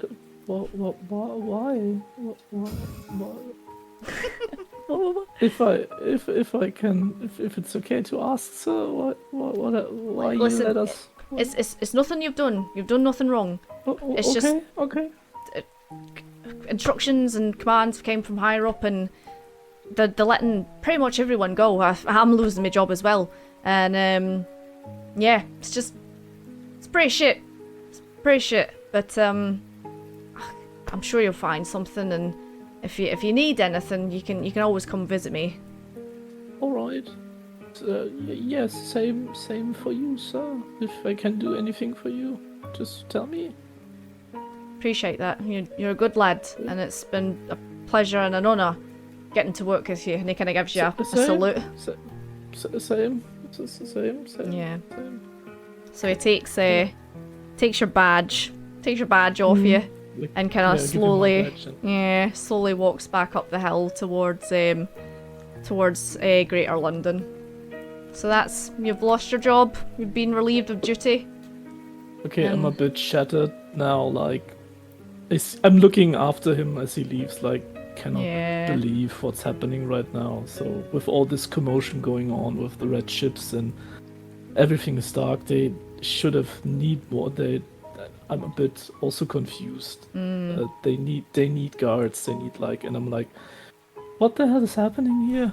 So damn, I need a mackerel and a beer. and I'm going to the Screen Mackerel to get something. Eat my fair share and drink, this sorrow, this hole in my chest away. Oh, you've also got the bread that Seraphon gave you as well, but you pretty much fit in the mackerel's door. You just need to bend down slightly, Yeah. and you go in, and you know Ambroth. You've been in drinking, I suppose, with your friends, right? And he's like, Martin, my lad, welcome in. Just grab yourself a chair, I'll bring over your usual. And just kind of disappears into the kitchen to get mackerel and a pint. What does Martin drink, actually? A normal beer. Like just a beer? Stout. Okay. Yeah, just a beer. Perfect. Yeah. And, as a grilled mackerel. Perfect. Yep, so he'll disappear and he'll get that for you. Yeah, and then I'm I think if there's a seat, I sit on the bar, and looking like it's looking like a walking rain cloud. Oh, Martin, it's so sad. Did Obadiah come in? Huh? Did Obadiah see Martin come in? Oh yeah. It's the bell goes every time someone comes in, so you see Martin come in. Yeah. I'll call, be like, "Hey, Martin, I thought you had your watch to return to. You're back so soon. Thanks for guiding me here earlier. Appreciate it." Oh, hi, sir. Oh, you found the other guy, the Dragonborn, sir. Yeah, I saw him at the gates. Yeah, actually, they relieved me. They fired me. So yeah, I have nothing to watch over anymore. Oh my god. Yeah. Man, London's sounding worse by the minute. I can't believe they did that to you. I'm sorry. Yeah. So, how is it going? Are you well? Are you okay? I just got here a few minutes ago, but the food's... I don't know, how is the food, DM? The mackerel is great. It's mackerel. So mackerel's quite tasty, you know, like on its own. It's got that kind of like rich, oily kind of flavour to it. And with London being a kind of like a trades town, they get kind of like good stuff in. What are you drinking? Ale? You drinking ale? Yeah, I'll have an ale. Mm-hmm. Yeah, the ale's mid. It's I mean, you've drank some good drinks in your days, so it's kind of like a 5 out of 10, you know? Yeah. Okay. Yeah, mackerel's good, Martin. I'm sorry to hear that. Is there anything I can do to help? If you can give me a job, sure. But besides that, Damn. Well, speaking of jobs, again, pull out the poster of the missing Dareth. Mhm. Well, well, you know, this might help you on your way. Then Martin, it's if we work together and split, the proceeds, it might support you a bit longer. And I feel like you might be close to the case. I don't know if you were there or not, or knew the man, but you'll have contacts hopefully in the city, know your way around, and you might be able to help us track down the missing guide, Dogmaster. sure. Oh, you're looking for Yeah. the Dogmaster, sure. Sure. I would. Oh, and he looks like a bit happier now because there's something he can do. He's like, Very me, well, I can and, help. And is he? So are you? So I'm not sure if you. So we're beckoning you to join us to come over here and sit. Come and join us here in our warming. Like like arms around your shoulders, like squeeze you in and sit you down. This massive dragonborn hugging this tiny halfling. And you see Ambroth come back out, and he's like, "Here you go, you're over there now," and kind of like comes over to the table and puts the stuff down in front of you. And it's like, Thank you. Right, I'll leave you 2 meals. If you need anything, just give us a shout. And just goes back behind the bar. So, do you have any leads? Like any information, or do you just do it Well- out of goodwill? Well, as far as information, all I know is that the person who put up the poster, Zolog, okay. he works out of here. He's put up the poster, and he won't be back till later this evening. So after 8 is what Ambroth has said. All right. So he's put it up. He might have a lead for us. That's Okay. really all I've thought of, really. Unless you have any other suggestions or leads, or otherwise we wait for Zolok. So the last time I saw him was when this big red ship docked in. It was 3 weeks ago. So after that, he's went missing. So maybe it's probably something to do with the ship. I don't know. Could be. Yeah, That's mysterious. That is mysterious. So do you think these are connected? He's missing right after this ship has appeared. I noticed on the bulletin board at the mayor's office was many missing children appeals. Yeah. A lot of the people, a lot of children and people went missing after this darkness started and the ship appeared before. So yeah. Fascinating. And quite sad. Well, look, I feel we're all well met upon the road. I think fate has brought us together as travelers to meet a common goal. As such, we should, please take part in my communion and a blessing for us all. And I'll pull out some.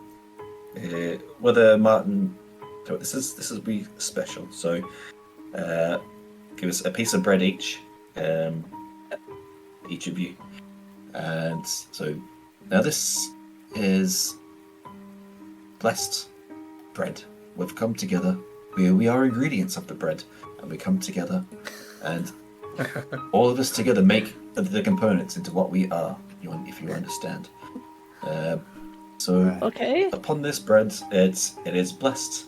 So I'll make a quick a prayer. So so a prayer to Fornax.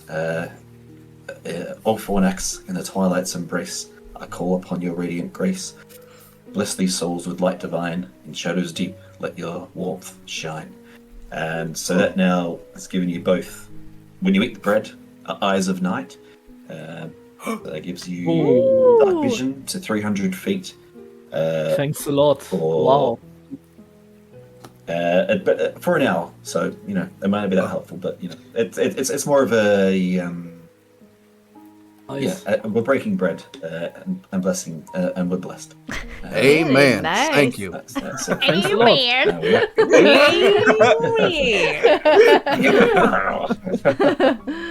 Oh, brilliant. And now next, so we'll eat our meal, and I've been told, I'll let you know why I'm here. My family our family bakery was ransacked. My family was murdered, and our family recipe book tome was stolen. And this is why my travels bring me here to London. And I'm hoping, from information I've gathered, to head to the night markets. Is it? Where there might be some leads, potentially some shady alleyways or shady people I might be able to continue my search with. Martin, I'm really sorry about your family. Martin, give me just a straight intelligence check. See how ma'am. much you Coming know up. about night market and maybe possibly Shady's goings-ons. Shady's goings-ons? Let's see. 8. It's night market. You've been there before.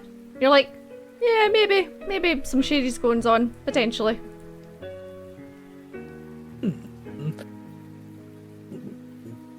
Could possibly, yeah, maybe there's some shady things going on there. That wasn't I your think- kind of think- patrol, so you're not too Yeah. sure. So yeah, maybe we can find the thing you're looking for there. It's a possibility. We should try it.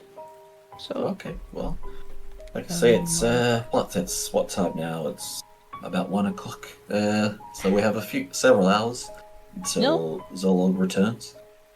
so maybe we should yeah. check out this market then. We can check out the markets. Yes. Oh, Find okay. any supplies we might need or anything like that. What say you, Obadiah?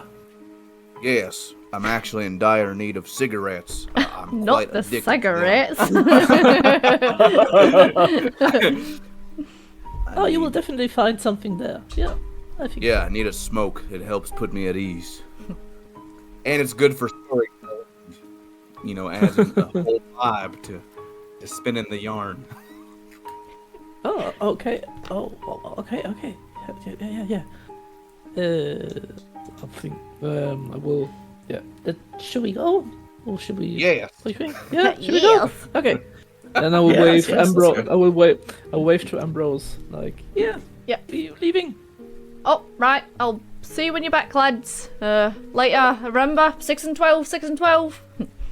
Yep. 6 and 12. 6 and 12. So it's probably about 1 o'clock now. And we will take a wee 10-minute break there, I think, since you Right. are at a good stopping point. So that is 5-2. So if you want to come back at 5 past, and we'll continue.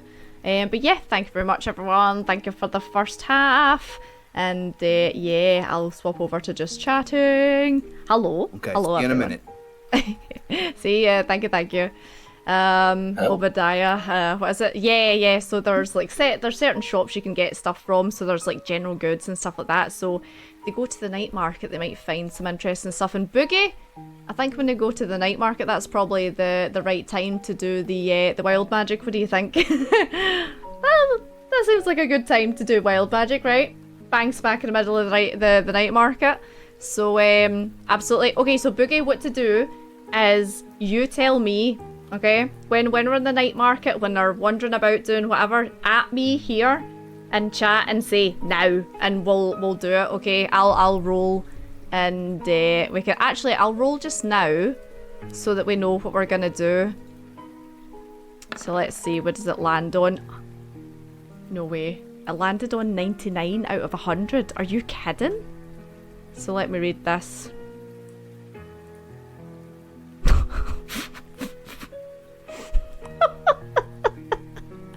Okay. Sure.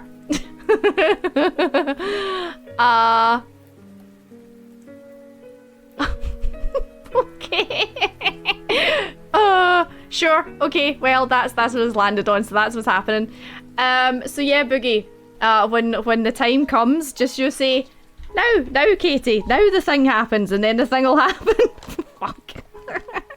Well, this will be interesting. Oh, 99, yeah, 99. Oh, it's so funny. So this is like a homebrew one. So there's the official what is it, official D&D Beyond, and then there's like homebrew one. So I found a really cool homebrew one, and I think it's maybe got like official D&D Beyond ones mixed in. So yeah. Oh, this is gonna be so funny. The reaction is promising. Yeah, well. Yep, it's gonna be interesting, let's just say that. I'll let them get comfy and then bam. Oh, you're evil, I like it. Right, okay guys. I'm gonna go for a BRB. I'm gonna go get a coffee. Oh no, not coffee, oh my god. This time? I'll be up all night. I'm gonna go refill my water. I'm gonna go get a tea. I'm gonna go for a pee-pee. So yeah, I'll put yous on the BRB. Thank you very much. I really appreciate it. Thank you for hanging out. And are yous enjoying it? Are yous liking it so far? I hope yous are enjoying it. And yeah, I'll be back in 5, 6, 7, 8 minutes. I'll be back in 8 minutes. Enjoy. It's been fun. Put the kettle on. Good. Perfect. Thank you. Okay, so the boys were leaving the Screaming Mackerel in order to go forth to the night market, and which marching order? I think I will go in front because I have to lead them. Mm-hmm. So I will go first. Cool. So you know roughly where the night market is. You've been a couple of times yourself, and you know that the layout of the night market changes, however. So the night market is very much a first come first serve kind of place.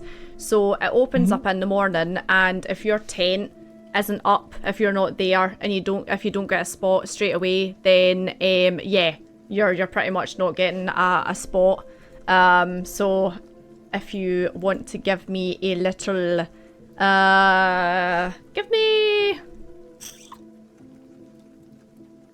actually, give me a history roll. History roll. Let's see. Ooh, perfect. Yeah, you know the ins and outs of this place. You've been here loads of times, you know. You go here on your days off because there's food stalls. They do like really nice grilled food. They do kind of like, you know, there's a wee kind of like bakery bit that sells kind of cakes and sweets and stuff like that. There's like nighttime activity things where you can go and do games and stuff like that. There's loads to do. So yeah, you pretty much know everything that's there. You're just not too sure of the placement because everything kind of moves. But you know, people have their kind of like rough spots, you know, that they're kind of like, this is my spot, don't take it kind of thing. But yeah, you're able to make your way over there pretty quickly. You know your way around. And here we are, lads. Oh, wow, that was... I wish I had you earlier. I wandered the city trying to find old London for hours today. But I'm glad to know you now. Oh, okay. Yeah, well, I'm also kind of stupid, so it doesn't really help. Yeah, they're not really keen to outsiders. So... Yeah. Just... If you're lost, just try to ask a guard. They are more helpful. Yeah, you're helpful. Too bad you lost your job. Do you still consider yourself a guard now, or? I'm not sure. I Yeah. mean, old habits don't die, so yeah, I think so. Yeah. Okay. But yeah, if I can help you guys get your bearings back or like whatever you're looking for, so yeah, I think that will be a good thing. Okay.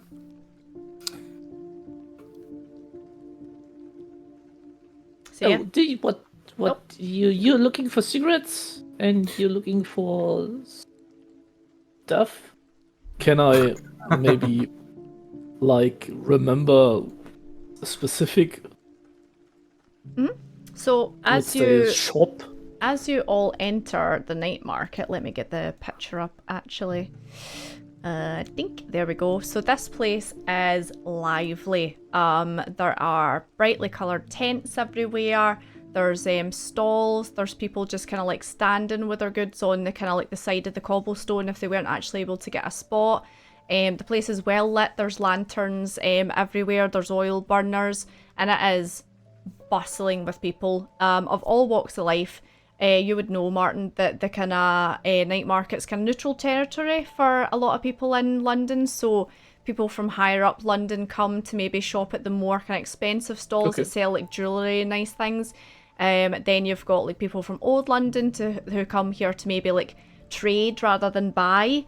And there's a wide variety of different things, but certain shops, certain shop keepers. You just don't know where they'll be positioned. You have a rough idea, but just not an exact location for them. Okay. So it depends what yous are wanting to buy and where yous are wanting to go.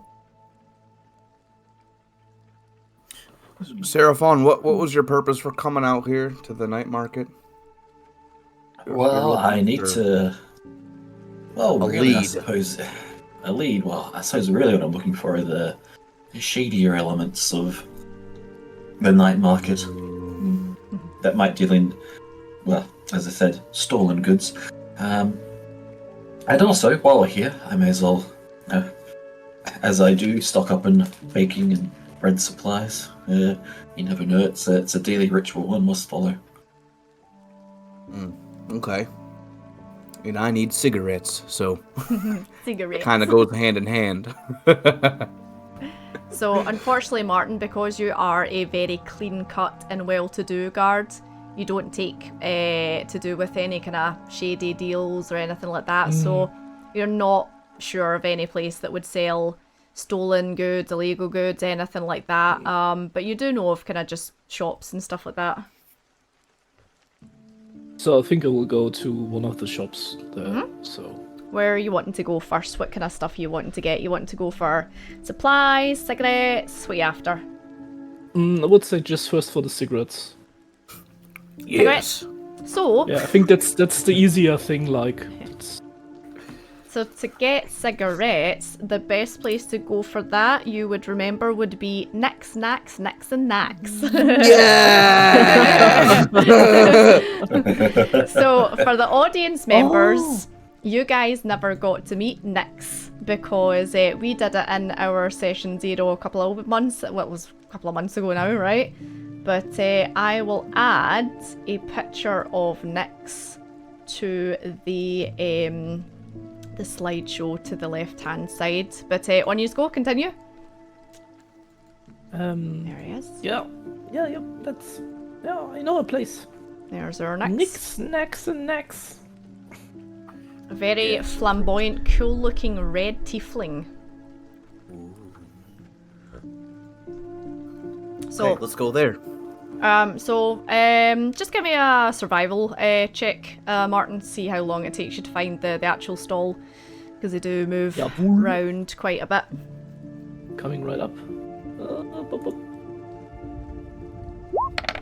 Let's see, what did you get? 17? Yeah, it doesn't take you too long. You kind of get And another distracted. 20. Wow. Yeah. Wow. Damn. You get distracted for a slight second when you walk past the it's like a grilled squid, or something like that on, and you're kind of like, ooh, but then you're like, oh yeah, next is, and you walk. Okay. You walk down the kind of the back bit, and there's this lovely like purple embroidered tent, and it's got like stitching on the outside with like moons and stars and stuff like that. And it's really cool looking. And there's a wee sign hanging off it that says Nix, Nax, Nix and Nax. I think here we get your cigarettes. Perfect. I'm itching for that nicotine and tobacco. Tobacco. And I hold open the entrance, like so they all can all get in. So kind, thank you. And I will No, walk you're in. welcome. Perfect. And as you step inside, there's this smell that kind of like wafts out as you go in, and it's kind of like a musky oud kind of smell.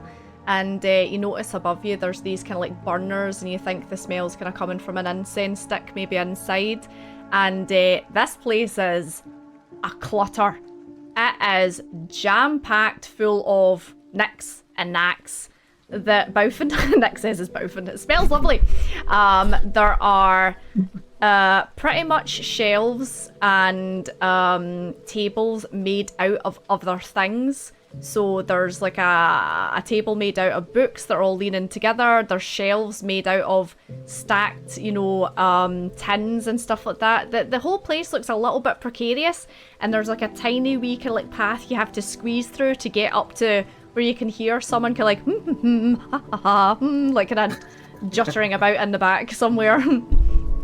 And Seraphon, you definitely need to duck when you go in here because of all the stuff hanging from the roof. Just like seeing, I see how like cramped it is. I think I kind of hang back a bit and like just kind of look for like the clearest path through. I don't want to, I don't want to knock anything over. And I live by the old adage is, if you break it, you bought it. Yeah, pretty much. Yeah. Sort of just stand back a bit. Just be careful.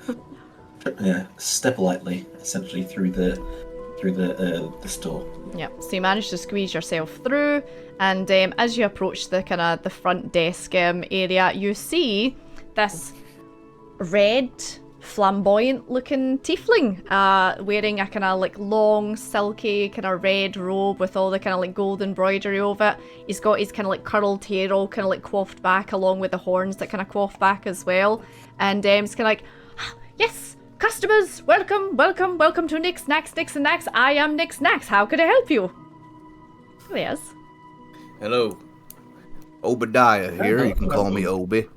Looking for some cigarettes. I'm really itching for some tobacco and nicotine. Oh, that is a magnificent accent you have. I haven't heard anyone from the US of A. Is that where you're from?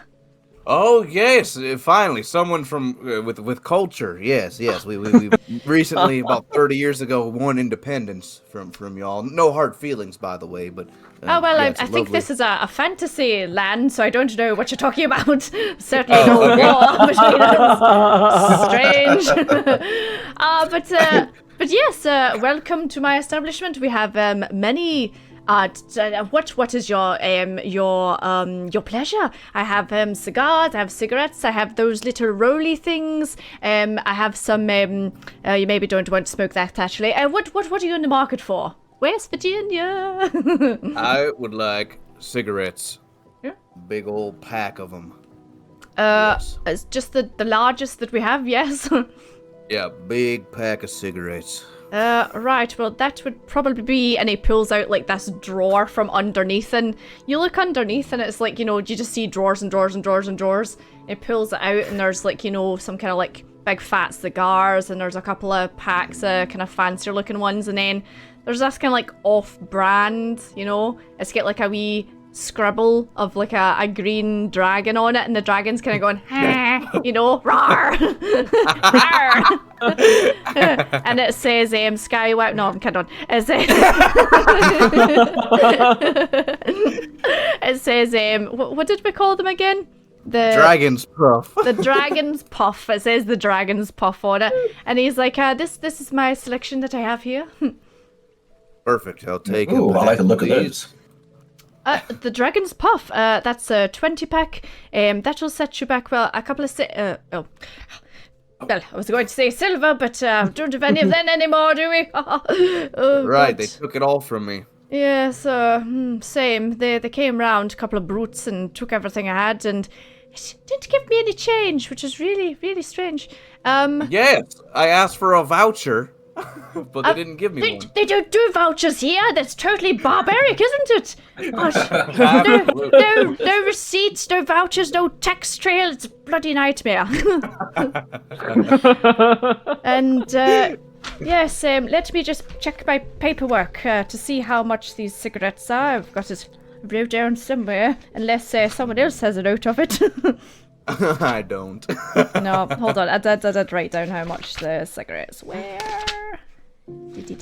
Oh my god. Where is it? I wrote down so much stuff since last time. I'm losing track. That is the other shop. Oh, hold on. 1 gold. 1 gold it is. Gold. Whoa. 1 gold. That's yes, please. quite expensive. Yes, well, cigarettes are, they were easy to come by, but with all this, business with the ship and everything, stuff's hard to get a hold of now. Dang. Well, you're always welcome in the US of A. We'd gladly accept you in Appalachia.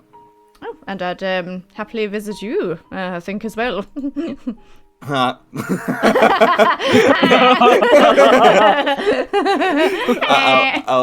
toss him a gold. Take Perfect. the pack.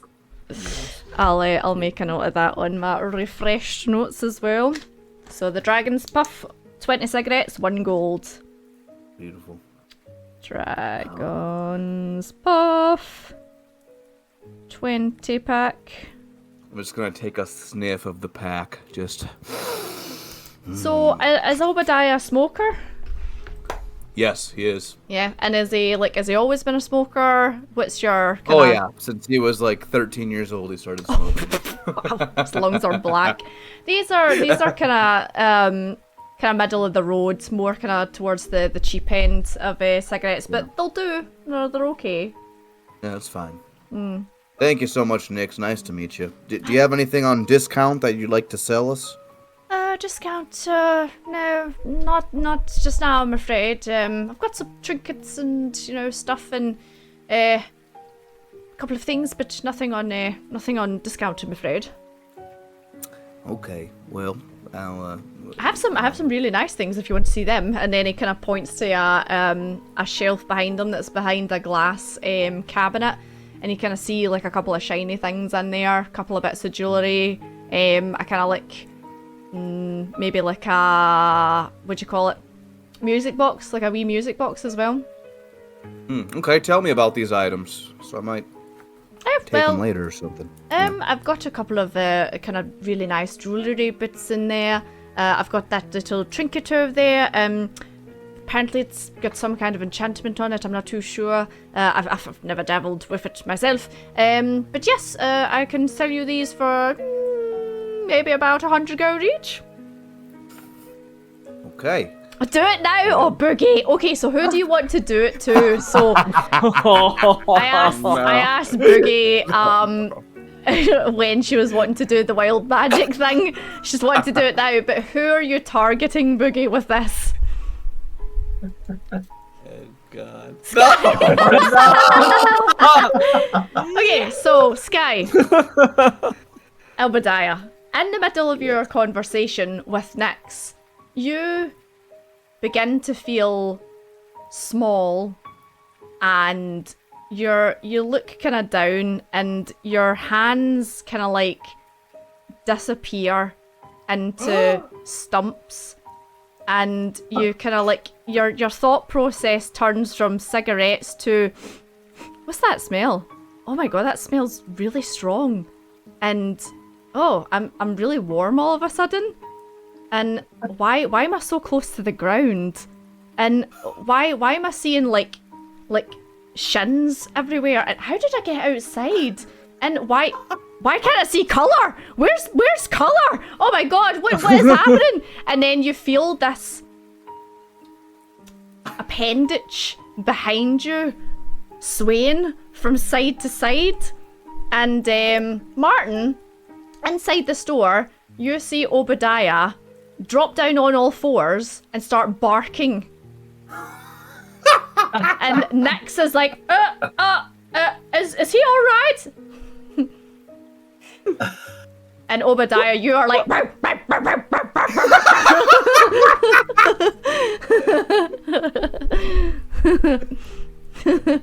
Obadiah, just make an intelligence check for me. Okay, sure. Which is not good. Oh, Intelligence. they're on screen yet. Oh, fuck. You're pretty sure you're a dog. You suddenly look down and you're like, pause! I can't see colour. I can only see people's shins. I'm pretty sure that's a tail behind me. Oh! Okay, I will start. The tail really riles me up, and I'm gonna start chasing it. Suddenly, I'm really pissed off at this. Suddenly, tail. this animal urge takes over. You start like running round and round, and Martin Obadiah is now down on all fours and is trying to lift his leg above his head to lick down between his legs. Are you? And Nix is like, no, not in the shop, please, not in the shop. What is he doing? What did you do to him? I didn't do anything. You should check the cigarettes. Oh my goodness! Yeah. Maybe the curse. So he'll reach down to like grab the cigarettes off you, and Obadiah, you go. You start growling at Nix. You like snapping at his hand. My cigarettes. Seraphon, help us! Seraphon, what are you doing? I'm just shocked. I'm just like, Madonna, I didn't know you were a shape-shifting dog. Oh no! So Obadiah is still Obadiah. He's just acting like a dog. The mind of Obadiah is in a British bulldog outside. And I guess we should find a collar for him then. Oh, Obadiah, you suddenly feel a yank round your neck as this big rough guy's like, oi, Bruce, what's getting to you? And he's like tugging at you. I'm gonna try and speak to him in common, be like, pardon me, I don't know what's going on, but can you please stop yanking me? It comes out like bark, bark, bark, bark, bark, bark, bark, bark.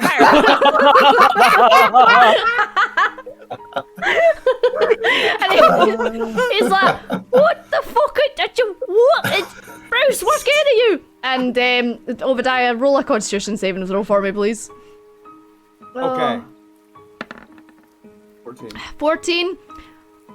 Suddenly you open your eyes and your head is between your legs and your tongue's out close to your crotch, and you have Nix screaming at you, trying to take your cigarettes off you, and Martin trying to grab a hold of you to pull you back up. Oh, holy shit, what just happened? Oh my god, my neck. I'm gonna reach around my neck. What Are you alright?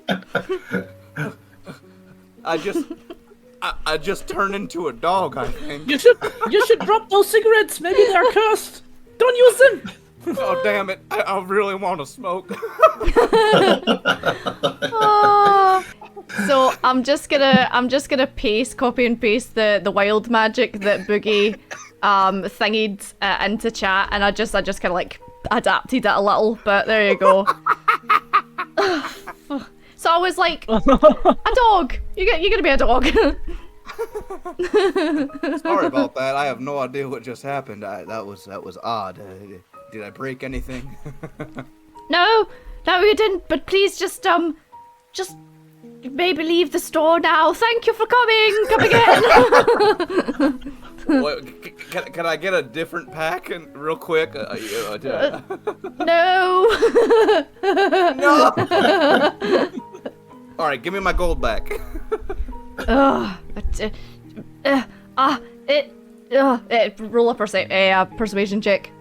Okay, not 14. Yeah, he gives you your gold back, and he's like, I'm sorry. I'm sure it's not the cigarettes. Just please, come again. Thank you. Bye. Just kind of pushing you out the store. This over my shoulder. To like, one more thing. Where can I buy bakery goods, flowers, etc.? The glowing pot, just down that way. Bye. Oh, thank you. Oh, wow. It was weird. I had no control over that, I promise you. I've never acted like a dog before. That's beneath me. I act like a human. In my almost 60 years of life, I've never experienced that. Maybe you shouldn't buy any cigarettes in London. It's Damn a good it. idea to stop that. So free Yeah, did I- cigarettes, yeah. Yeah, he gave he gave you a gold back. Okay, so do I still have them? Yeah, no, you've still got them unless you like threw them at Okay. him or whatever. I'll take them. I'll be like, okay, let me. I look over to Seraphon. You're a dragon type. You got a light? Uh, Hold a and I sticky was like, towards you. click my fingers, and it's like just a flame, Ooh. Oh, like just like a Zippo. I'm just like, there we go. okay, I'm gonna Like a myself. shakily. I'm gonna shakily take a nice little drag of it and try and calm my nerves. Okay, so I will say for the dog experience, you gained a point of stress. However, now that you're smoking a cigarette, you're back down to 1 stress point. Okay, great. Oh my god. That was brilliant. Holy moly.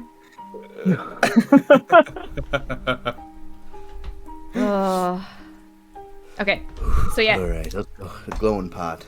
Yes. Glowing Going pot. fun. So Martin, any ideas? Yeah, Martin. I'm not going to make you roll like every time. 17 you had last time, so yeah, you know roughly where the glowing pot is. Kind of wander over, and you wander past another couple of stalls, and yeah, you see the glowing pot. And I'll get up the Good. picture of the glowing pot. Dink, there we go. So this is a kind of an open stall, and you see there's like lots of glowing pots and kind of wee goods and kind of knickknacks all over the place as well. And there's a elderly human lady, kind of long, dark, grey hair, and yeah, she's just kind of like sorting her wee kind of like pots out and moving them and dusting them and stuff like that. Cool. So I'm just gonna approach the madam, and get her attention. So good. Wow. Hello there, madam. Hello. Hello. Oh my goodness. Hoping to. Dragonborn? Not seen one of your kind in quite a long time. Hello. Yeah. Oh well, yes. Afraid so. It seems to be quite the theme in London. Not too many of my type around here. You're from round here. I was hoping you might be able to help. To help me. I'm hoping it's and just looking over your goods, you might have. Baking goods, baking flours, wheat flours, spelt flours, and salts and things. You've got some of that? Yes, I've got a couple.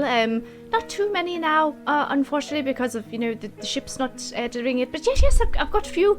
And she kind of like takes you around the wee side bit, and there's a couple of shelves, and you can see like salt, flour. It's very basic though. There's not really like a lot. She's like, I'm afraid this is all I've got left. But yes, what would you like? Well, yeah, I can't ask my bit. Well, look, I'll take give me a kilo of the salt, and I'll take 5 kilos of the strong white. Oh, right, yes. And the one bread flour there. Thank you. the one type of white we've got. Okay, she's only got one Yes, type. just the one type, and luckily it is the right type. So very good. Add just that and that.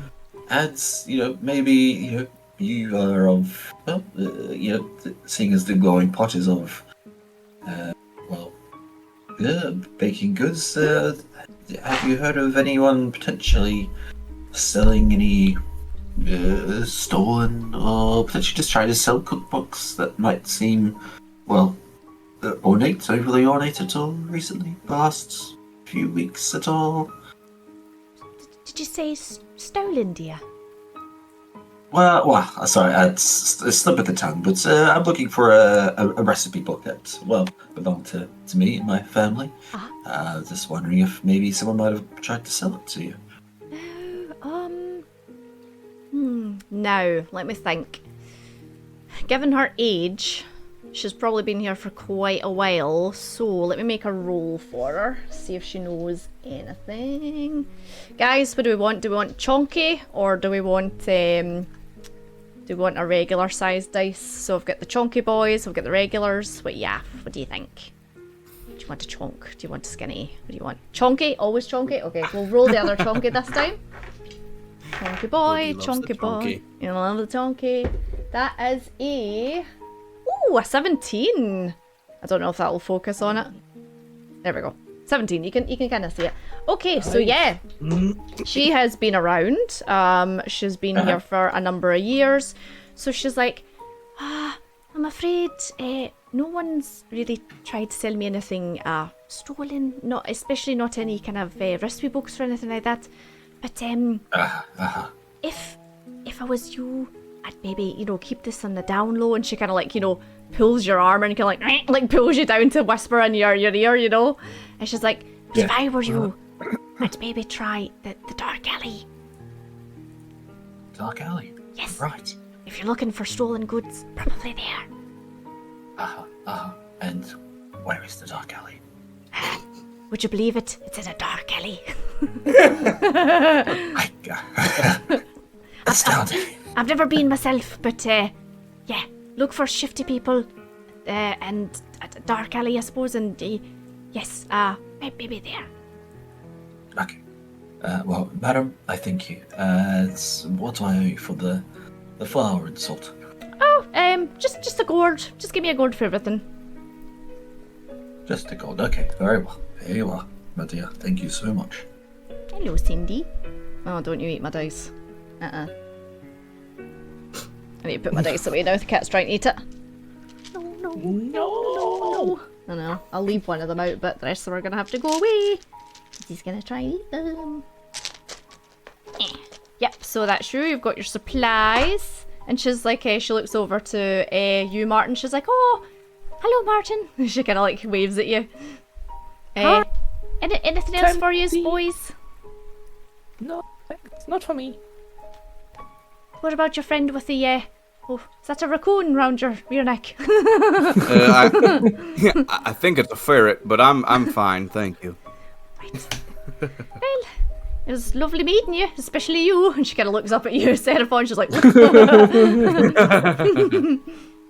So, have a nice night. Thank you, dear. You too, and I'll catch you later.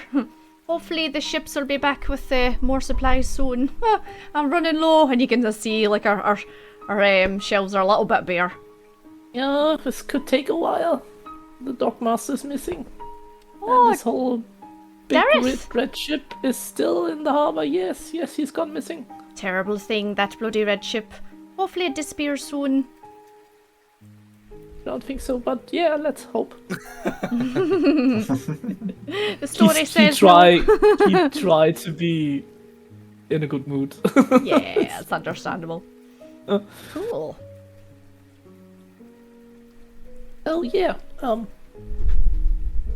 So where do we go now? Well, it's up to you if you want to go to the dark alley or not, Seraphon. I don't The know what? how keen you are. The dark the alley? dark alley? Yeah.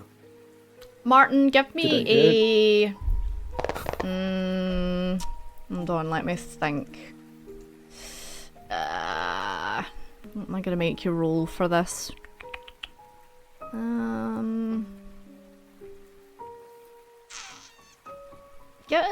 History. Give me a history roll. Let's see. 3. Nah. Ooh, I rolled a 1. Yeah. But as a halfling, I'm lucky. Every time I roll a 1 on attack roll, ability check, or saving throw, I can reroll the die. Ooh. But I must use the new result. Okay. Go for So it. let's It can't be worse than a 1, so... True. A second one. Are you kidding me? 14! Okay, so I'll say with a 14, you have never had dealings with the dark alley, nor have you ever been there. However, having worked close to the dock, you know of guards who were persuaded to let things leave the dock that came in, potentially that they weren't allowed to come in and travel through. So you know of some palms that were greased, potentially by people from the dark alley. Alright. So do I know where this dark alley is? Is it at the harbor? No, Or you don't know No, I where don't. it is. No. So you know that people that you've worked with have had dealings with the dark alley, but you've never, you being kind of straight laced, you've never had dealings yourself or been there. I don't know where this is. Okay, Unfortunately. Like well, that's a it's shame. I heard there is something called the Dark Alley, and yeah, I must confess that some of the guards get bribed, like looking in the other way to to get things slipped under their hand, but I don't know where it is because I'm an upright citizen, and I'm not taking bribes, not even your delicious bread. Do you think that's No. something that Daneth might know if we find him? Could be, yeah. But we have to find him first. Yes. So I don't know. I'm trying to get the time. I'm looking at the sky, so it's really hard to tell how late it is now. So you left the Screaming Mackerel around like 11 o'clock, something like that. You've been wandering around here for maybe like an hour or so, so it's probably about 12, 1, something like that. But yeah, you look up and you're like, yes, nighttime sky in the middle of the day, very normal. Yeah, I don't know how late it is. Maybe we should go back because of the Solok guy. You have a rough idea, it's afternoon. Okay. Okay. Yeah, we have Well, can I some just very time. quickly look around for any that, like the shopkeeper mentioned, some shady characters, just Give to see if I me, notice anything. I may yeah, not. give me perception, see if you can see anyone that looks a bit dodgy, Anyone's sus. suspicious. Anyone sus? Perception, which Perception, yeah. is right there. Okay. Oh my god! Yeah! Oh, so, yeah! you kind of like have a look around and you're kind of watching the crowd and you see, your kind of usual like workers coming through. You see people that are here just like to kind of peruse and browse. You see a couple of kids that look as if they're maybe like up to no good, as if they're maybe attempting to pick a pocket or two. And as you're watching these kids, you see someone kind of like behind them, and as the kids kind of turn around and see this person, the kids scatter, and after the kids kind of run away, you get a closer look at this person, and they are cloaked in black, have their hood up, and are kind of like, slipping silently and shuffling through the crowd, and then they disappear into a kind of wee back bit at the back of a tent. Well, I'm just like, okay. So I clock them and I think, okay. So I'm just gonna walk. I'm not trying to hide. Just walking through the crowd, just trying to get to where they went. They slipped down as quick as I can. Where are you going? I saw something. I saw something. Just leave it. All right. I saw something.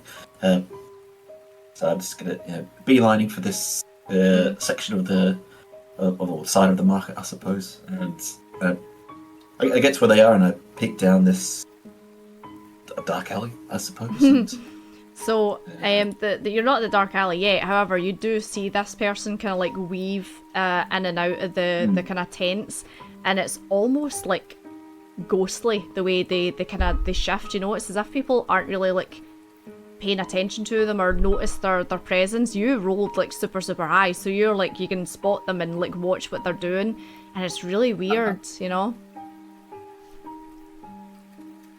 Okay, well, I'm just gonna keep following them. walking after them, and just seeing where they're off to.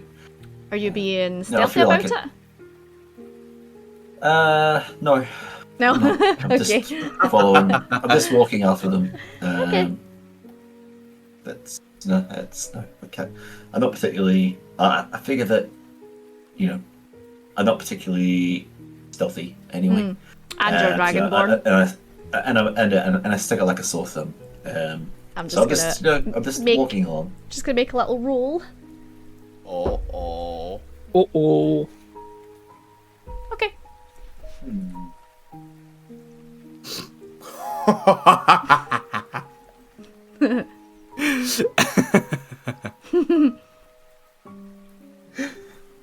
What is your stealth? What's the number? What's my? It's like it's bad. It's like -1. Okay, cool.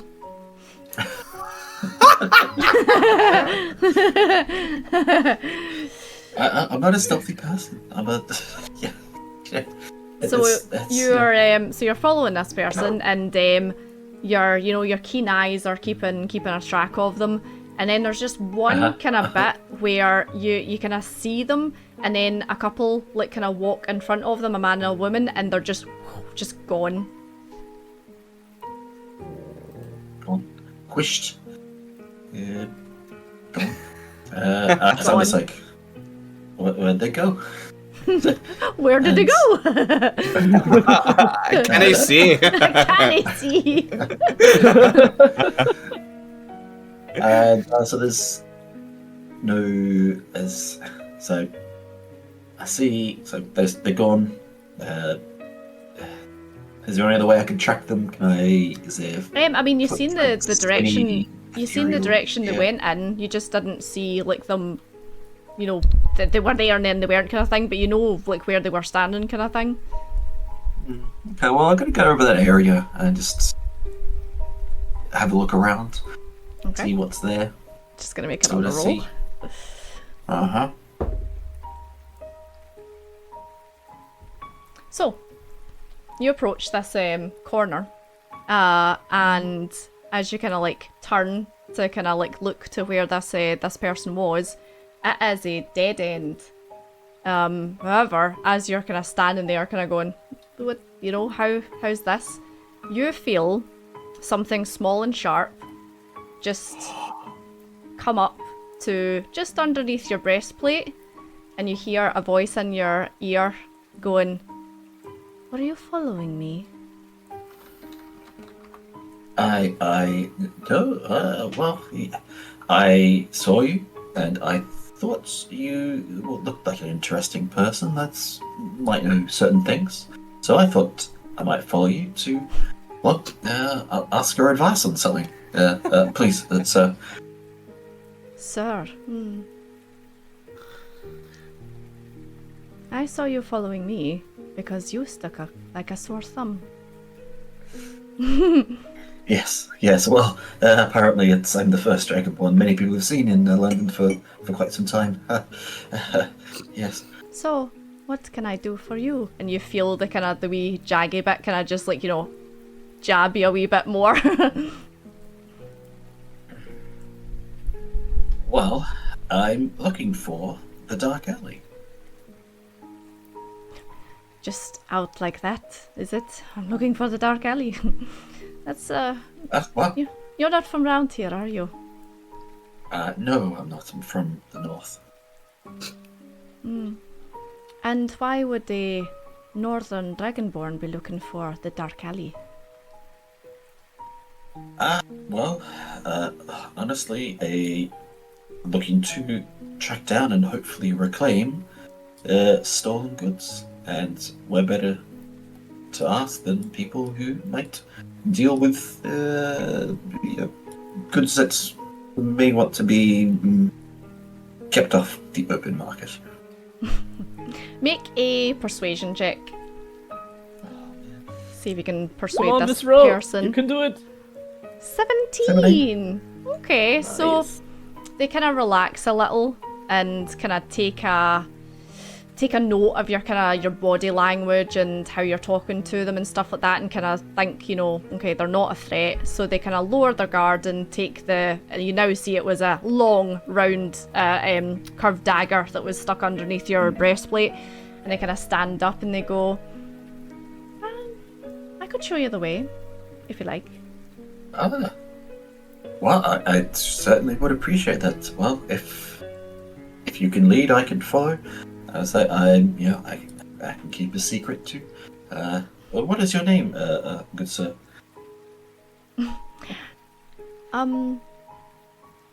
Make another persuasion check. He's getting so friendly. Yeah. Persuasion. Oh, okay.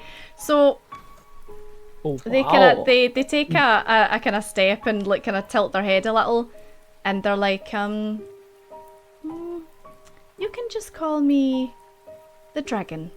How's that?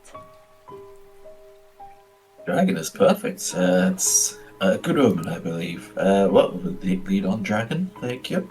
And are your friends coming with us? And they look behind you and see Martin and Obadiah stand at the very end of this long kind of like space. They rolled super high on their perception. They seen all of you guys follow them.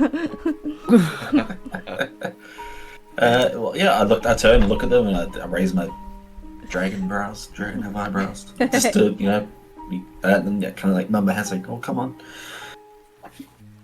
Okay. Okay. I'll flick my cigarette away. Ah, you're smoking still? Intensely. It's done. Yeah. It's Perfect. finally smoked it up. Like, all right, I'll follow. 2 seconds. I did not think you guys would meet this person, but there you go. Well, I did think you would meet them, but not right now. Cool. So this person then kind of like waves you and takes you down this kind of like wee windy kind of like dark path until you get to, let me bring up the map, the dark alley. Dink. Oh, dink. There we go. So yes, and it is exactly how this person described and how everyone has kind of like talked about it. It is a dark alley. It's strange because it's almost as if there's this kind of, it's dark like in London just now because the sun's still not rising. However, as you pass over this threshold, it's as if you feel a shift in the atmosphere. You've went from natural darkness to unnatural darkness. It feels as if it's like a magic. And as you kind of walk down this dark alley, you have a look at the lanterns here, and instead of being like oil burners or kind of like candlelight or something like that, these are made of kind of like black flame Bunsen burners almost, and that's what's lighting the way down towards whatever this person is leading you to at the end here. Yeah. Okay. So do I know what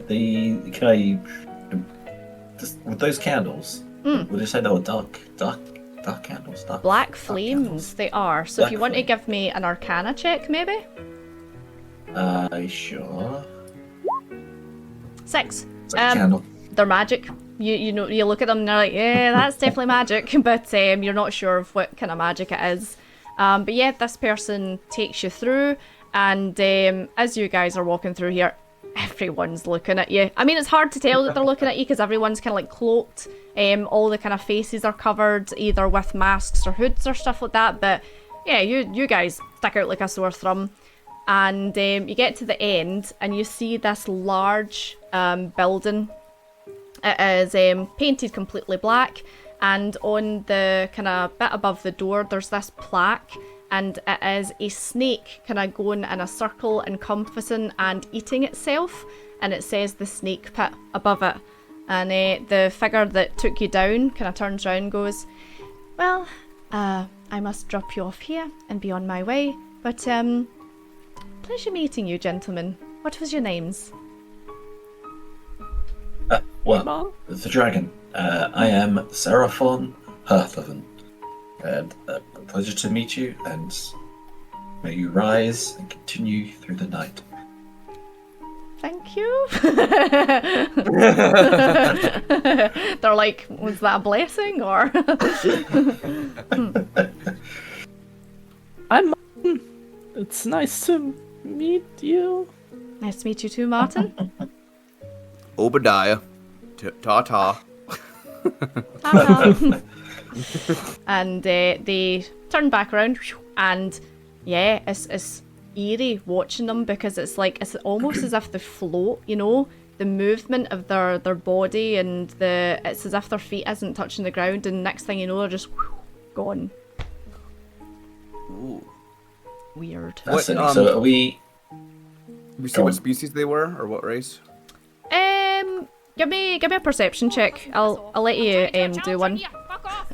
Fuck off! Fuck off! Back to the anus that spat you out. I'm getting a raid as well. Hello. Ooh. And so, welcome in. Thank you so much. Thank you for the raid. How's it going? We're playing some D&D. The guys have just met a very mysterious person, and they're trying to figure out who it was. But yeah, welcome in everyone. We are doing some Dungeons and Dragons tonight. We are on a campaign called, let me show you quickly, the Werewolves of London. And yes, the guys are on their way to a very dark and mysterious place called the Dark Alley. But thank you so much. Thank you for the raid. And what did you get for your perception? A 21. Okay. It's a female. It was a girl. It was a woman. By the sound of by the sound of her voice, she's not from London. Maybe kind of like young.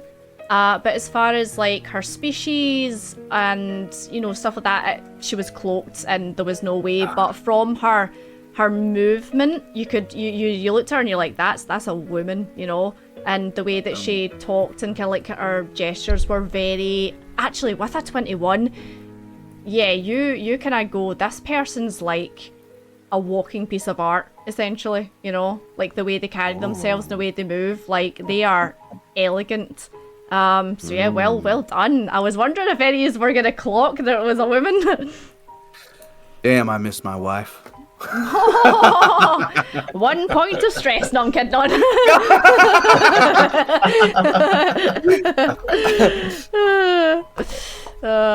Told the lads about the lovely accent. Thank you so much. Cool, right? So you came to the building. It says the Snake Pit, and you have a look, and there are a couple of gruff-looking orc kind of types at the door. Okay. So I guess we returned. I guess being my kind and welcoming cleric, I just approached these fine, upstanding gentlemen. Sure. Do they look intimidating? Or the guards you mentioned? So what are they look like bouncers, yeah. Weaponized, yeah. Oh yeah. They both have like swords and maybe a couple of like daggers on and kind of like pouches and stuff like that. They look rough and ready, these two, and they're the only ones that aren't cloaked. They have like faces out, and yeah, they're just two tall kind of like ogre looking types. Okay. So I just walked to these gentlemen and a good day. Although not much of a day, huh? The dragon brought us here. We're looking for entrance and information for what's inside. We'd like to enter. Thank you. You're not from round here, are you? No. I'm from the north, and the others, are elsewhere. Apart from our short but stout gentleman here. Here, I'm from here. Oh right. So, you wanting to go in the snake pit, yeah? Yes, please. Right. Well, and they're kind of like they're so confused with you three, like turning up because they're like. This is so weird, you know, like a dragonborn and someone that's got a dead raccoon, and they recognize you, Martin. They're like, I'm sure he's a guard, you know, what is happening? Hi. one You of you.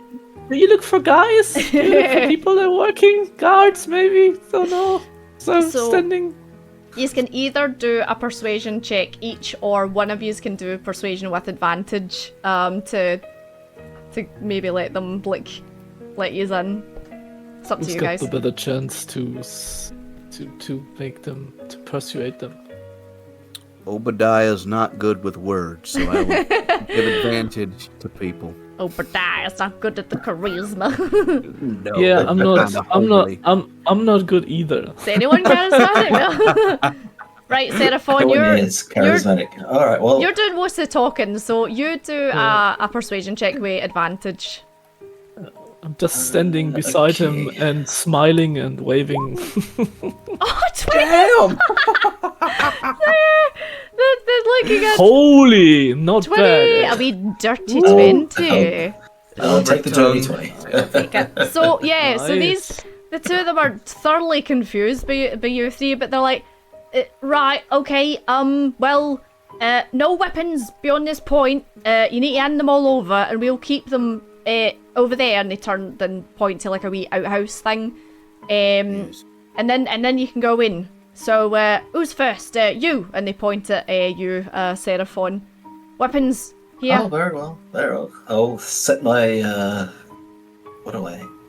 Set down my warhammer and crossbow, and yeah, hopefully that satisfies it. And nod, and wait for the others to set down their bits. Right, Obadiah, you're up next. Yep. I will turn in. I got my long sword. I got my long bow and a light crossbow, and I Perfect. kind of have a crappy wooden shield. And they'll be like, shield too, or? And they kind of look at each other, and they're like, yeah. Okay. I'll hand it over. They're not too sure about shields, but they're like, yeah, why not? They I'm don't not want, either. they don't want to get in trouble. And Martin, they're like, right, you last, come on, hand over your stuff. I give them my light crossbow and my dagger, and then hold out the utility knife and like, do you need to take that too, or can I keep it? Yeah, and then he snatches it off you. Oh, okay. Hand over the raccoon. It's a pirate. You should have. Perfect. So yeah, take everything off you, and they give you a quick pat down, and none of you have tried to conceal anything, no? No, Cool. Oh, I will No. freely be exposed. Cool. but I'm Uh, I'm starting to eat the bread that Seraphon gave me It's fine. to calm my nerves. they're a bit kind of like, all right, this is getting even weirder, you know. And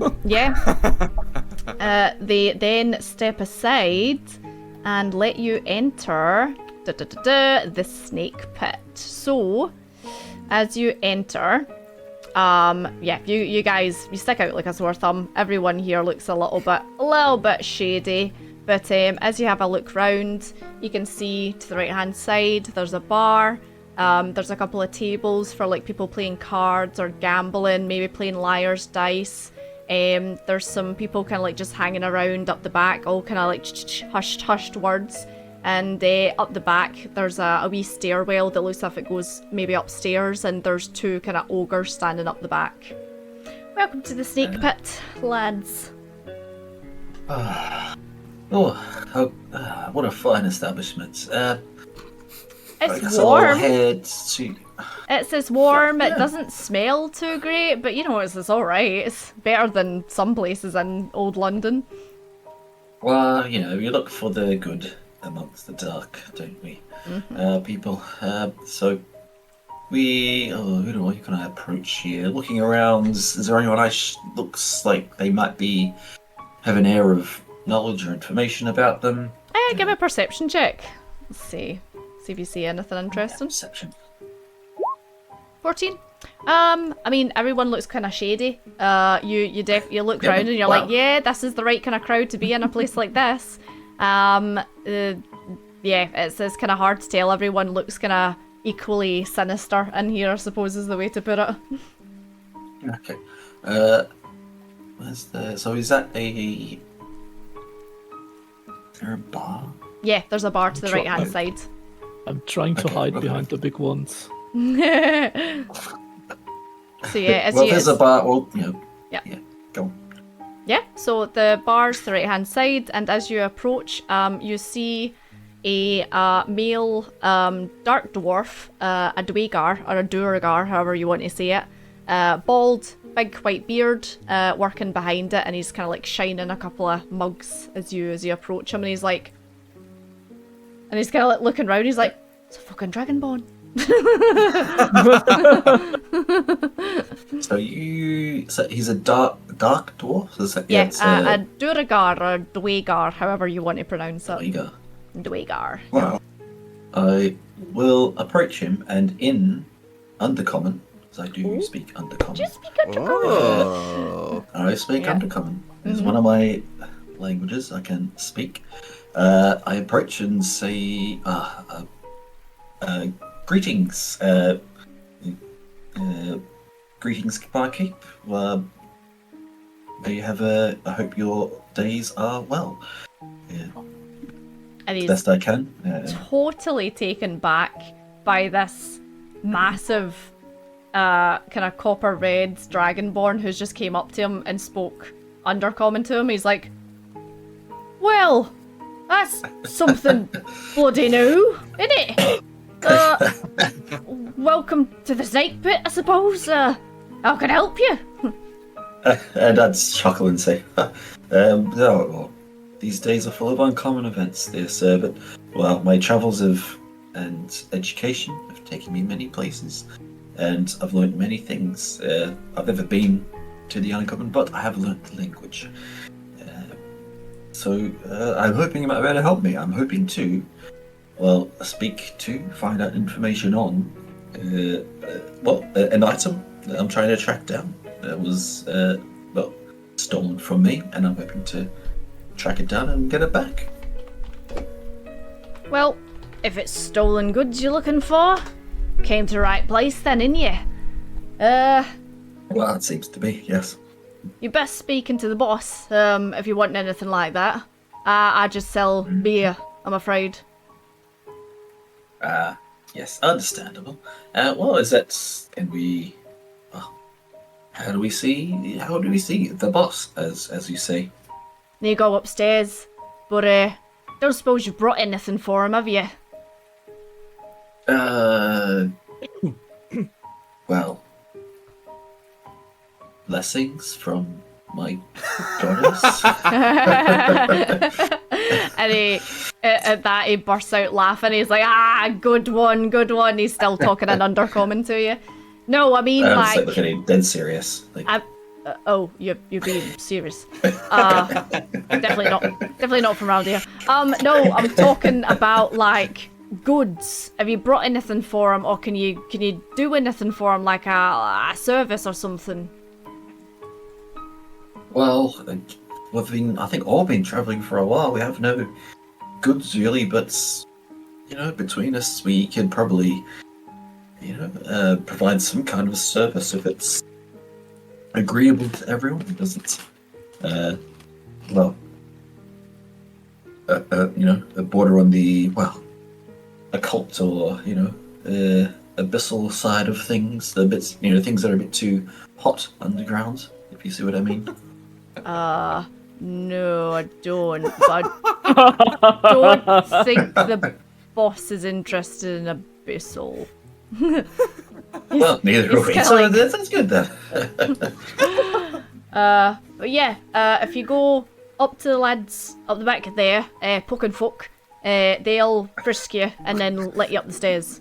And he points over to the two massive ogres who you presume are puck and fuck. Well, I'll go get frisked. Oh, I'll go get frisked by fuck. Let's go.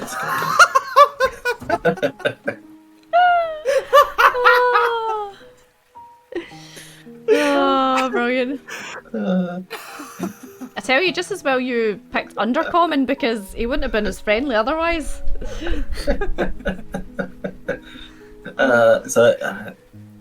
Did Martin or Obadiah have any? What you two doing? I'll stick by your side, Seraphon, and Martin, I'll protect you too. If we all just hang together, don't split the party. That was my group's rules back in Appalachia. That sounds good. Just as an aside, did you tell? I can't remember, Obadiah. Did you tell us Did you tell us your characters? You did why you've come to London. I don't think I did yet. Not to you all. Not yet. No. Okay, No, that's not fine. yet. No, that's fine. You said you were here on No problem. family business, but I can't Yeah, remember. family business. Yeah, but Yeah. that's all you said. Yeah. Alright, that's fine. That's fine. Let's go up and let's see what might be enlightening. It might help us as well find out about this missing man. Okay. Uh, I will That's gladly a- get frisked by fuck. So, as you go up to the back area, you see the stairs that lead up the stairs, and yeah, two huge ogres wearing kind of like clothes that are a little bit too small for them. It's kind of like squeezed over their their big ogre form. Maybe they don't like. Burglar alarm. Senor, what are you doing? You sausage. Thank you. You had just five subtotals left, so I thought I'd make the 300 full. Thank you, I appreciate it. Thank you for the 5. And yeah, we'll be doing Bloodborne blindfolded, if you guys didn't know, Yoo-hoo! because we reached the sub goal. Guys, enjoy your subs. Thank you, senor. So yeah, you approach the back, and you see these two hulking ogres with the skin tight clothes. It's like stretched. The bellies are kind of like hanging out over, and like their big hairy arms are kind of hanging out their side, and they're like, upstairs, yes. Oh, So, Yes. So it's like, when it's, Yes. Okay. So it's like look at Obadiah and Martin is like, okay. And they're just like, Yeah. arms out now, search. So Seraphon, as they pat you down, it's a kind of light, kind of like you can feel it a wee bit kind of jostled. You're the same, Obadiah. Martin, however, when they're searching you, because of the size of their hands, the size of you're getting like banged about. They're not light by any stretch of imagination. They're like bang, bang, bang. Ow! Ow! You take 1 point of bludgeoning damage. Like last time. And they're like, okay, good, upstairs, and they just like open the door for you to go upstairs. Okay, thank you, Mr. Thank Fucking you. Fuck. Fucking fuck. I'm stumbling after them like. Yeah, you're kind of like, you feel a wee bit tender, a wee bit bruised. And yeah, as you stumble up the stairs, you come into a lovely, well-lit office with the black candles surrounding all around the walls. There's a desk in the middle with kind of like paperwork. There's loads of kind of like cupboards and drawers and like spaces all around that have like scrolls and kind of bits of paper and like bags and just stuff everywhere. And as you go in, there is a tall figure standing behind the desk with his back turned to you.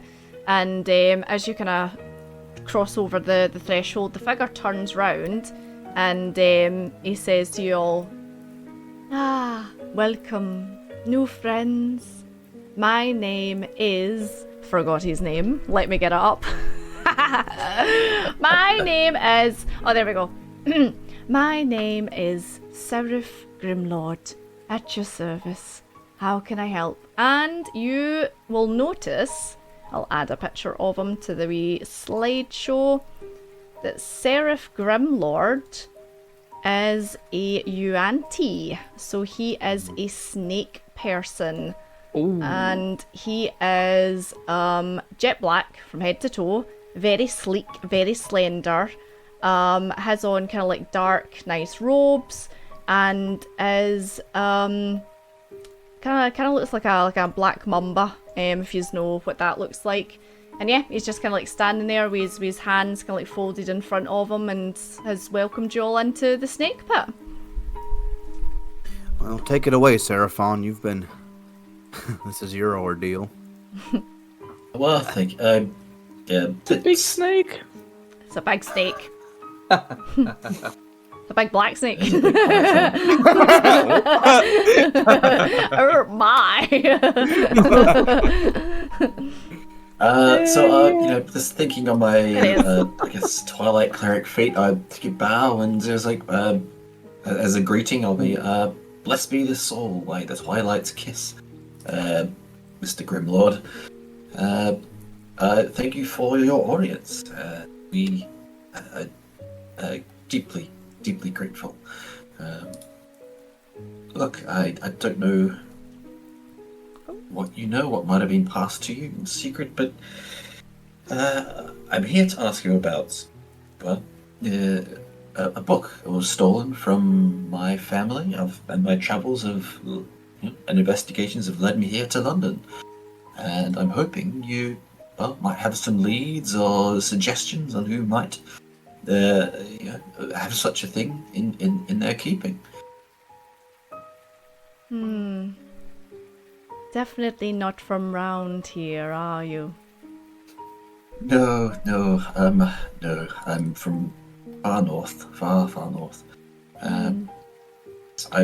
It's not my area. It's been quite honestly, quite taxing and hard to even find this place. We were very lucky, I think, to stumble upon your alley. So Your alley. Yes. It's right And you your get alley. every time he says like an S word, it's like kind of like wee hiss and a wee forked tongue comes out.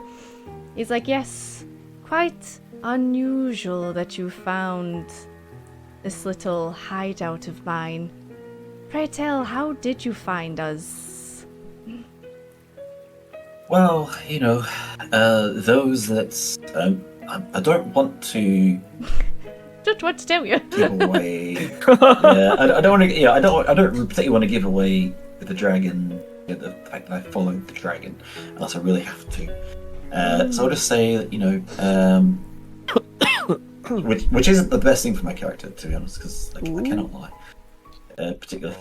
But those that walk and have studied the Twilight notice things, and well, it was something that I noticed and followed my intuition. Am I gonna make you roll? Persuasion. Give me a persuasion check. He's been on a roll. Let's see. That's not good. That's not good. I'm on the wrong. A 7. Okay, so he's kind of like, kind of takes a big sigh and kind of like pulls his chair out and then just sits down on it and crosses his legs. And he's like, not exactly a good start, wouldn't you say? And he's like, say. Oh yes, you're right. I'm sorry. My better nature got the best of me, and you have rightly so seen through that. I followed, I suppose, a regular. I don't know what you might call these people. These people. I followed a regular. I followed someone to, I guess, the edges of the dark alley. They did unfortunately get the drop on me with a sharp knife in my ribs. Thankfully, they didn't pierce the scales, as it were. But they did lead me to the entrance of your establishment. And who would that have been? Well, ironically, it was someone called the Dragon. And you see him kind of like go, as when you say the dragon, he's like, did they now? Well, dragons and snakes are related, I suppose. No hard feelings. Yes, oh yes, absolutely. Yeah, we are. It's please, I don't want them to get in trouble. Please, No. please. They were No kindly enough to help us, a traveller in their need. Turns out that the dragon is actually a customer of mine.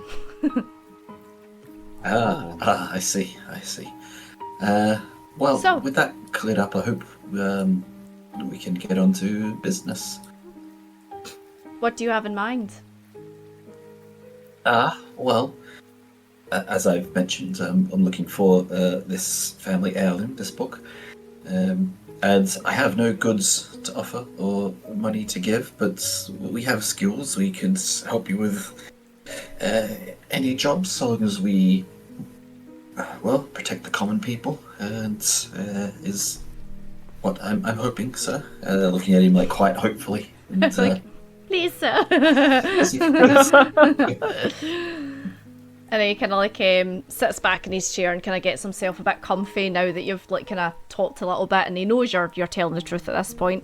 And he kind of has a look through his paperwork, and he says, "There is something that you could perhaps do for me first before I indulge you with your request, since you have nothing to offer, nothing to trade.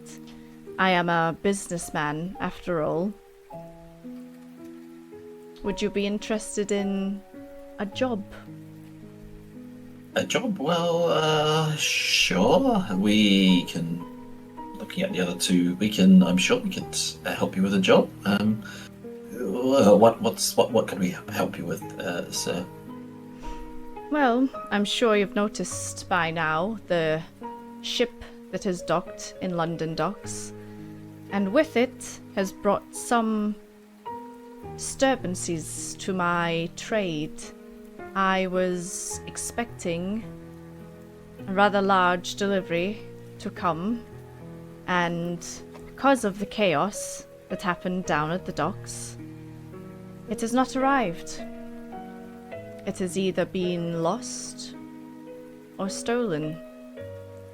If you can find it and bring it back to me in one piece, unopened and untouched, then I might have some information. And you can see he kind of like gives you a big smile. Well, as much as a snake can smile, you know. I might have some information regarding a stolen book. Oh, Mr. Well, yes, absolutely. I'm sure we can recover missing goods, stolen goods. I know, it's a chest. A chest we're looking for. Is that right? 2 chests. They will be large and undetectable unless you have the right tools. If you're willing to take on the job, I will give you the tools that you will need. Well, of course we'd have to agree on that. I'd look at Martin. Martin, I'm cool with it. What do you think? I accept. I accept, Done. just straight away. No thoughts. Well, Sounds fun. if it was stolen from you, yeah, sure. You're trying to find like a moral way for this to be Yeah. okay. You're like, I it's don't- probably I'm stolen not- goods that he's been stolen Yeah. from, and you're trying to give it back to him. Yeah, I'm not trying to think like that we stole something for him. Actually, So Martin, it's like it was stolen. Martin, give me just a straight intelligence check. Just give me an intelligence roll. Let's see. All right. Da-da-da-da. Let's see if I'm smart. Ugh. Let's see. Oh, 18. Oh, nice. He is 100% talking about something that is illegal, that has been smuggled in on a ship, has been stored and hidden illegally, and he is now asking you to find these illegal smuggled goods and bring them back to him. So, yeah. I'm excited for your roll high. What are you talking about? It's all part of the game, baby. Well, You're not a god anymore, man. Too Shut soon, up, too Martin. soon. I feel, yeah, okay. I'm We're gonna- we're doing this to get his book back. So I'm gonna give you a point of stress, Yeah. Martin. yes, please. You're like, Yes, oh, please. it's illegal, it's bad. And I'm eating my bread. yeah. I'm eating my just to stuff my mouth. After having spoken with Grimlord and everything, and thinking back to the guards that have, you know, let things slip by, you kind of get the feeling like, this is the place where, you know, the guards were letting stuff slip into, kind of thing, you know. The greasy palms of the easily led astray.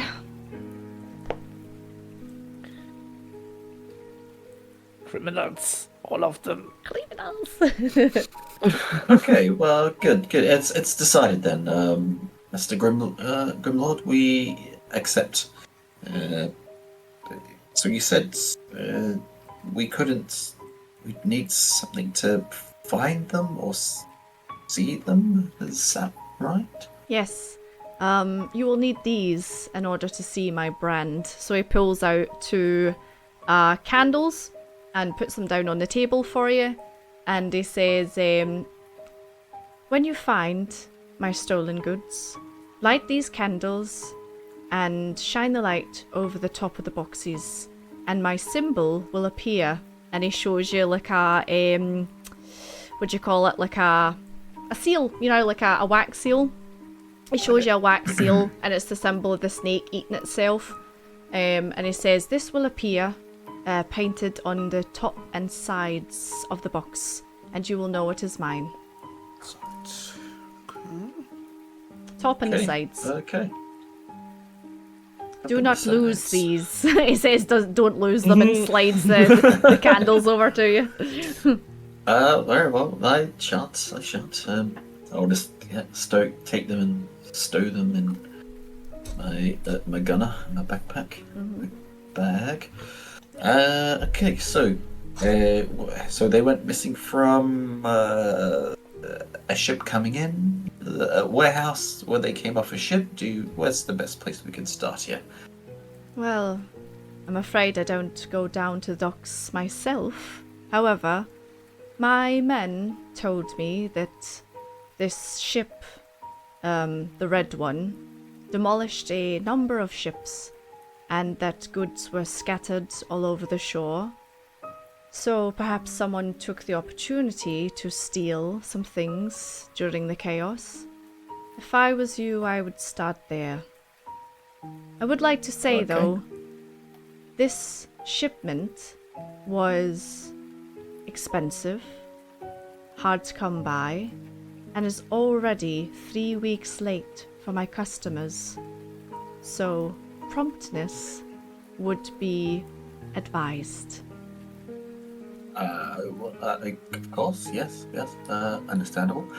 Well, we can start as soon as we're able to. We have business, I believe, in that area, potentially, already.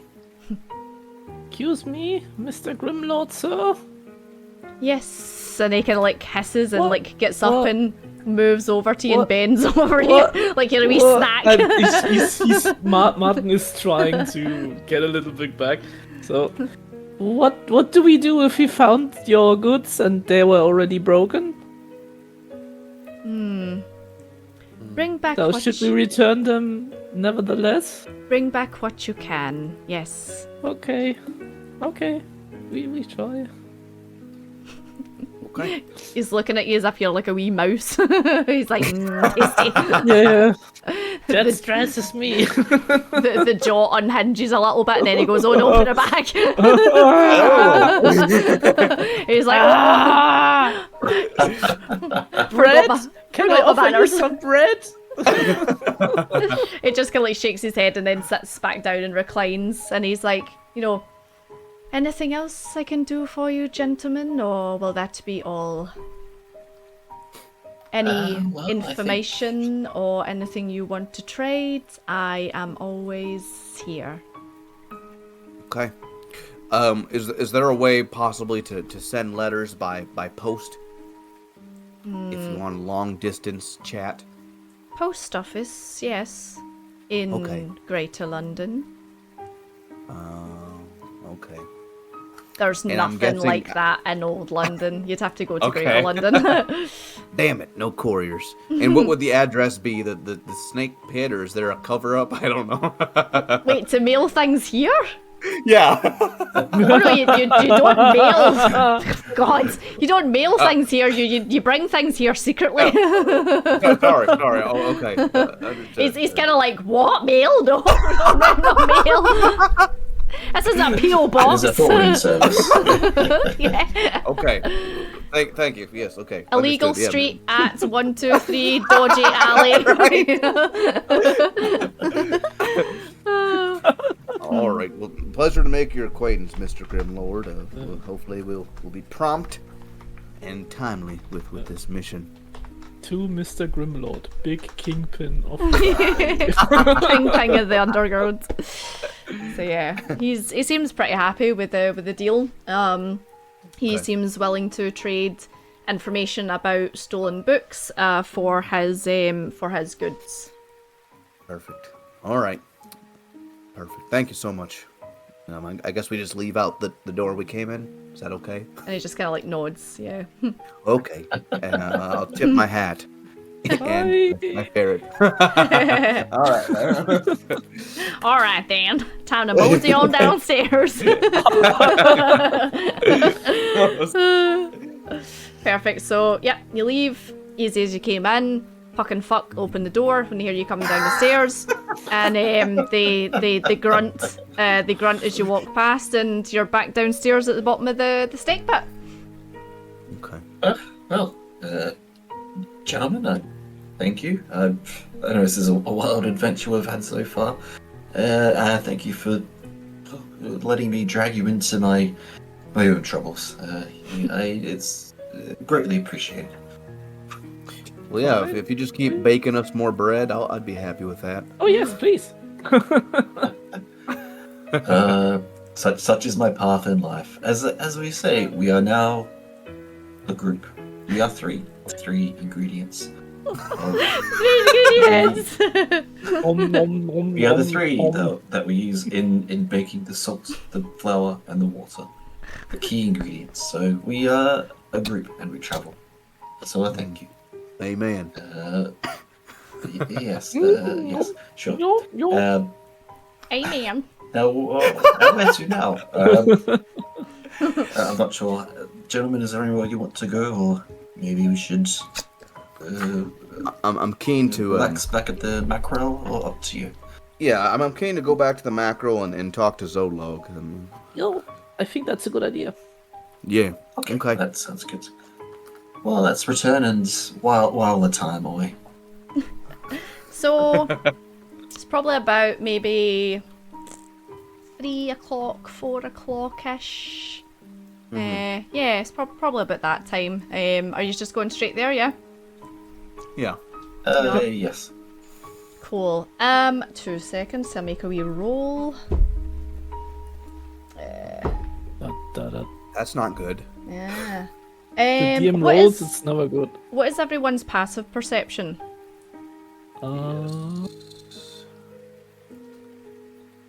Passive is 2. 12 would be then? 14. No, 13. Oh. 13. Mine. 13. Is it 10 plus wisdom, right? Yeah. Yes. Yeah, okay. Ten And if Mine's you're 11. proficient, are you proficient in it? Oh, I am. So, So- 13. 13? So it's Yeah. 12. Just. Okay. So who got the highest there? Who's the highest? Obadiah? 13? Yeah. Yeah, Obadiah. 13. As Oh. you guys, you're the highest, yeah? No, I think Obadiah and I have the same value. The same? 13. Okay, both 13. Yep. Okay. All right, okay. Obadiah then.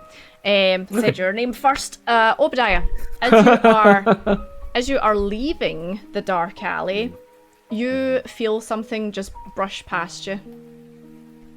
Oh, sorry, my passive wisdom is...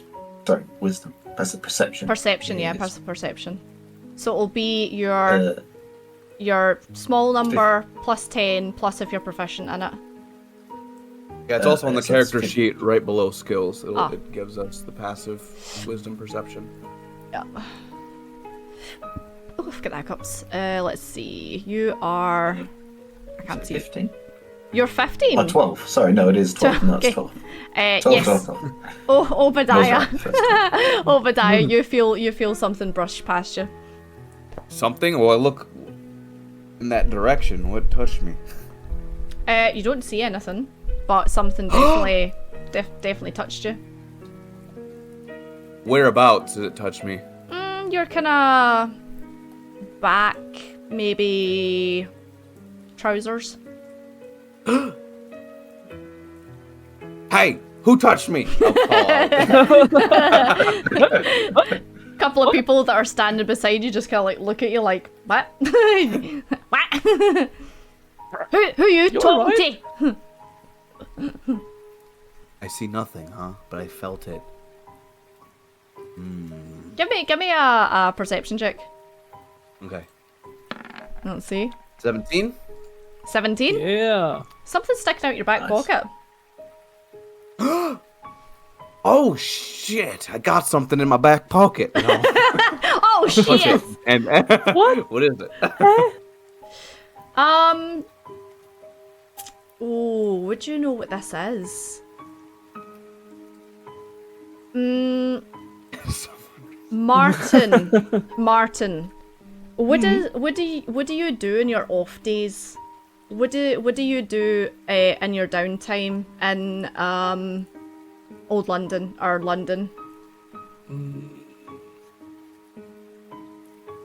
I would go on a stroll, like, and yeah, get to know the corners of Old London better for my patrols, so that I can, and also look like for shortcuts where I can just easily. Do you do what do you faster. do? Sorry, I should be more specific. What do you do for No, no fun? problem. What do you do for fun? Oh, for fun. Good question. Maybe I'm. Stop that, Skyzark. Makes me wish my wife. Hi, Scarlet. Good question. I would look for opportunities, like for, don't know, to if there are some spare time activities like they offer, or some how you call it, vendors on the street that put up some show. I think I will going to watch that. Okay. Same question to Obadiah, actually. What do you do in your spare time for fun? In my spare time, I hunt, I Yep. drink, Yep. I play cards and Oh. other type of board games. Oh, you play cards and other type of board games? Yes. This is a mahjong piece that you have. Oh, Well done. This is Nice. a mahjong piece with the red dragon symbol on it. You know exactly what this is. Well done. Oh my Nice. god. I didn't know if anyone was going to say like that specifically. Well done. It's a mahjong Nice. piece. Oh. Someone put this in my ass.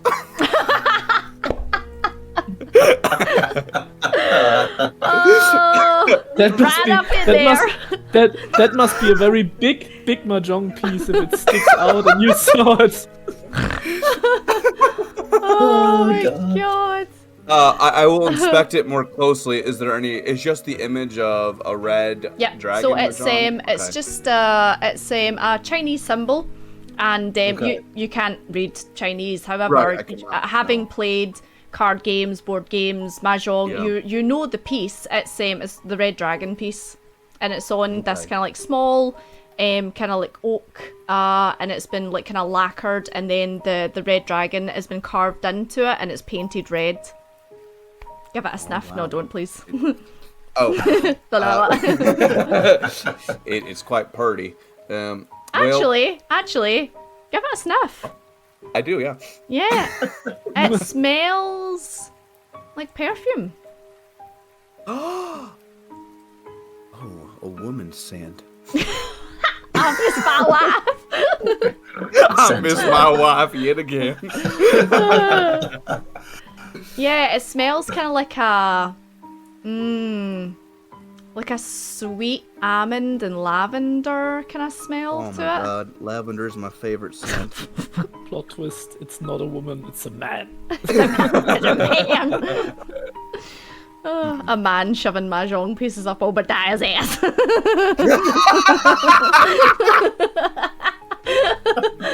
Oh my god. Oh, So- God. Yeah, you find this mahjong piece in your back pocket and it smells like perfume. I think this is a calling card. I had an acquaintance back in my hunting group that did similar things. If you aren't familiar, mahjong is a matching game where you have little tiles and you remove said tiles in a particular manner, and until you're left with nothing left. Hopefully, that's how you win. So it's a puzzle game. I'm gonna look around the alley one more time. Do I see anybody looking at? It's gonna be hard, but give me a perception check. It's gonna be Okay. pretty high. I mean, pretty high. All right. Pretty high. Pretty high. 13. Nothing. Okay. You see cloaked figures, all looking at you, and yeah, nothing else. Okay, I'll call out then. Whoever left this in my ass, I'll try my best to figure out what you want from me. What do you want from me? That's the Okay. way how you deliver messages in London, leaving mahjong pieces Yeah, in front yeah. of your first. Secrets. I'm gonna put it in my Okay. my coin purse. Okay, and you now have one mahjong piece. Yeah, Nice. Very, Nice. I'm put that on my character sheet too. Okay. So That it's was probably about 4 o'clock now, and it's still pitch black outside. You look up and the moon is shining in the sky, which is, always normal. This night is not going to pass. Okay. Well, let's meet Zolong and get some more mackerel. I'm hungry. Yes, good That's a idea. plan. So let's see, by the That time you sounds good. travel back, it's 5, so you've got another hour to wait before 6 and 12, but you can sit and have a couple of drinks and shoot the shit if you want to. Ill idea. That sounds good. So we go back and And you go through the magic door again, and you two suddenly go whoop whoop through the magic door. And yep, you come back in. Ambrose is there. There's a couple of patrons sitting about having a beer, having a wee chat, and yeah, you're back in the Screaming Mackerel. Okay. If you don't mind me asking, Seraphon, who did you lose? You said you some of your family members were deceased. Who in particular? well, just my mother, father, a brother, and a sister, and an uncle, and a cousin. Oh my, And that's a lot. Just everyone. Yes, yes, everyone really. Yeah, it's wasn't a tragedy, such a tragedy. How did they pass? That's a lot of death in one go. Well, they seem to have been struck down by some kind of magic. I don't know exactly what, but they're struck down. They weren't, cut or bruised or, disembodied. They were just struck down. One evening when I came in from my house to begin work, in the early morning. Wow, I'm very sorry to hear that. I too know loss, Seraphon. I lost my wife Vivian, who I was married to for several decades, and also my daughter Abigail. That's part of the reason why I'm here today, looking for my granddaughter.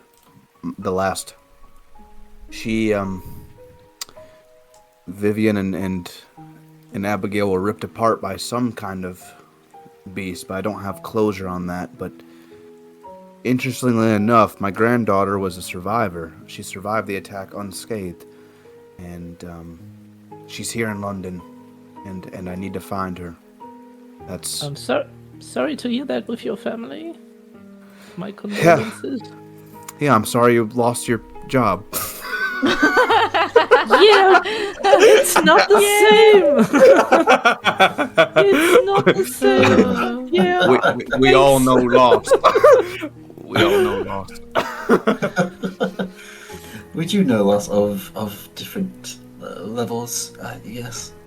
Well, Obadiah, I'm so sorry to hear that. You too, Martin. But Obadiah,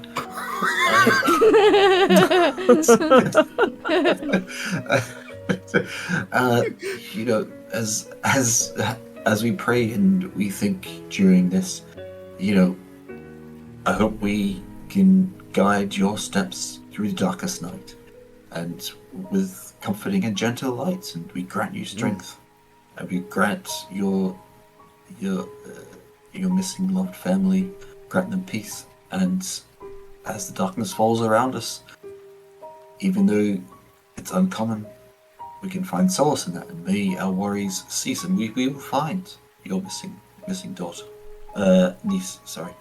Granddaughter. Granddaughter, I'm sorry. Yeah. She's about 6 years old. I do get caught up in the moment, occasionally. Amen. Your granddaughter, we will find X, and in Holy Fornax, we will pray.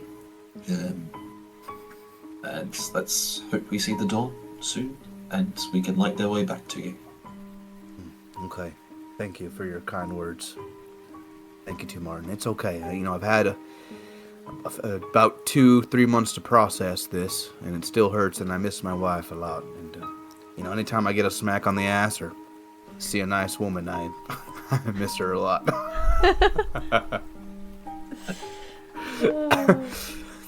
Anyway.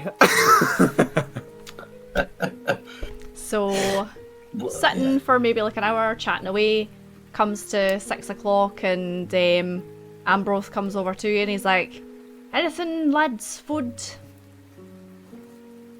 I have Take another some mackerel, mackerel. please. Yeah, Mackerel. same. It's delicious. Mackerel. Right. Yeah, fine, yeah, so he goes in the back, Mackerel round, yes. gets your mackerel, pops it down. If you want any drinks, he can get drinks for you. Perfect. Do you have any? I don't particularly. Do you have any tea at all? Tea? Yeah, a couple. Just got some Earl Grey, some flowery kind of stuff. A couple of different types. Just if you have just a strong breakfast tea, a black dark tea, thank you, or an Assam, if that might be too exotic for London in these days. You wouldn't get it here, but there's possibly places you can get it. But he gives you an Earl Grey, and he puts a wee slice of lemon next to it as well. Thanks, and I just I don't feel. Oh, it's like okay, well, it's.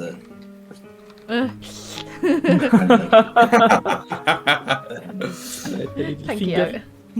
I'm not a fan of Earl Grey, but it's fine. I take it gratefully. Oh, sorry, lad. That's all I've got. Well, yes, we take what we will in such times. Thank you. Cool. So he's just wanting to hang about for Zolog. Yeah. I figure I'll tell them about my sharing my tragedy with them while we wait. Okay, traumatizing them all. So 8 o'clock comes, and 8 o'clock goes, and then 9 o'clock comes, and 9 o'clock goes, 10, 11, no sign of Zolog. Oh no. Seems like he's not coming. We got stood up. So, Oh, bizarre. it's probably about 11 o'clock now, and still no sign of him. Ambrose! Oh, yeah, Martin, you want another round? No, I just wanted to ask, Does it happen from time to time that Solok's coming in late, or does he don't come anyway? So it's past 11. Sometimes he stays late. Sometimes picks up another shift. It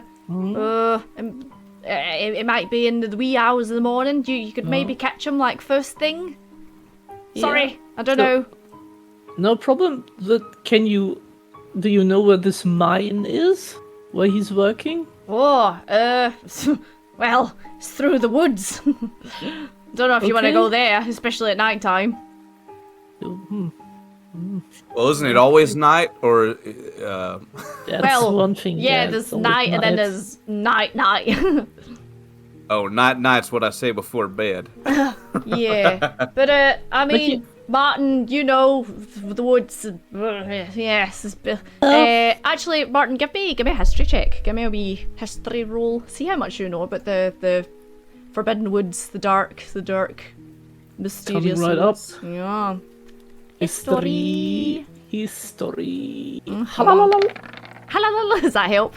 No, it does not. Damn it! That is not helpful at all. You know it's dangerous, but that's all you know. You're like, yeah, dangerous. Not going there.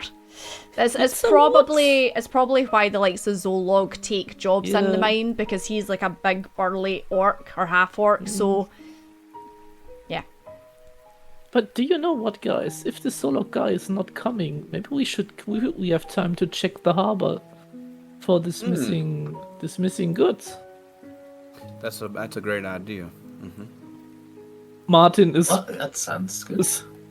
actively preventing to say missing stolen goods. He just say missing goods. He will say missing goods all the time. Yeah, and it might be best if we don't use you-know-whose name out loud. So perhaps just refer to him as our employer.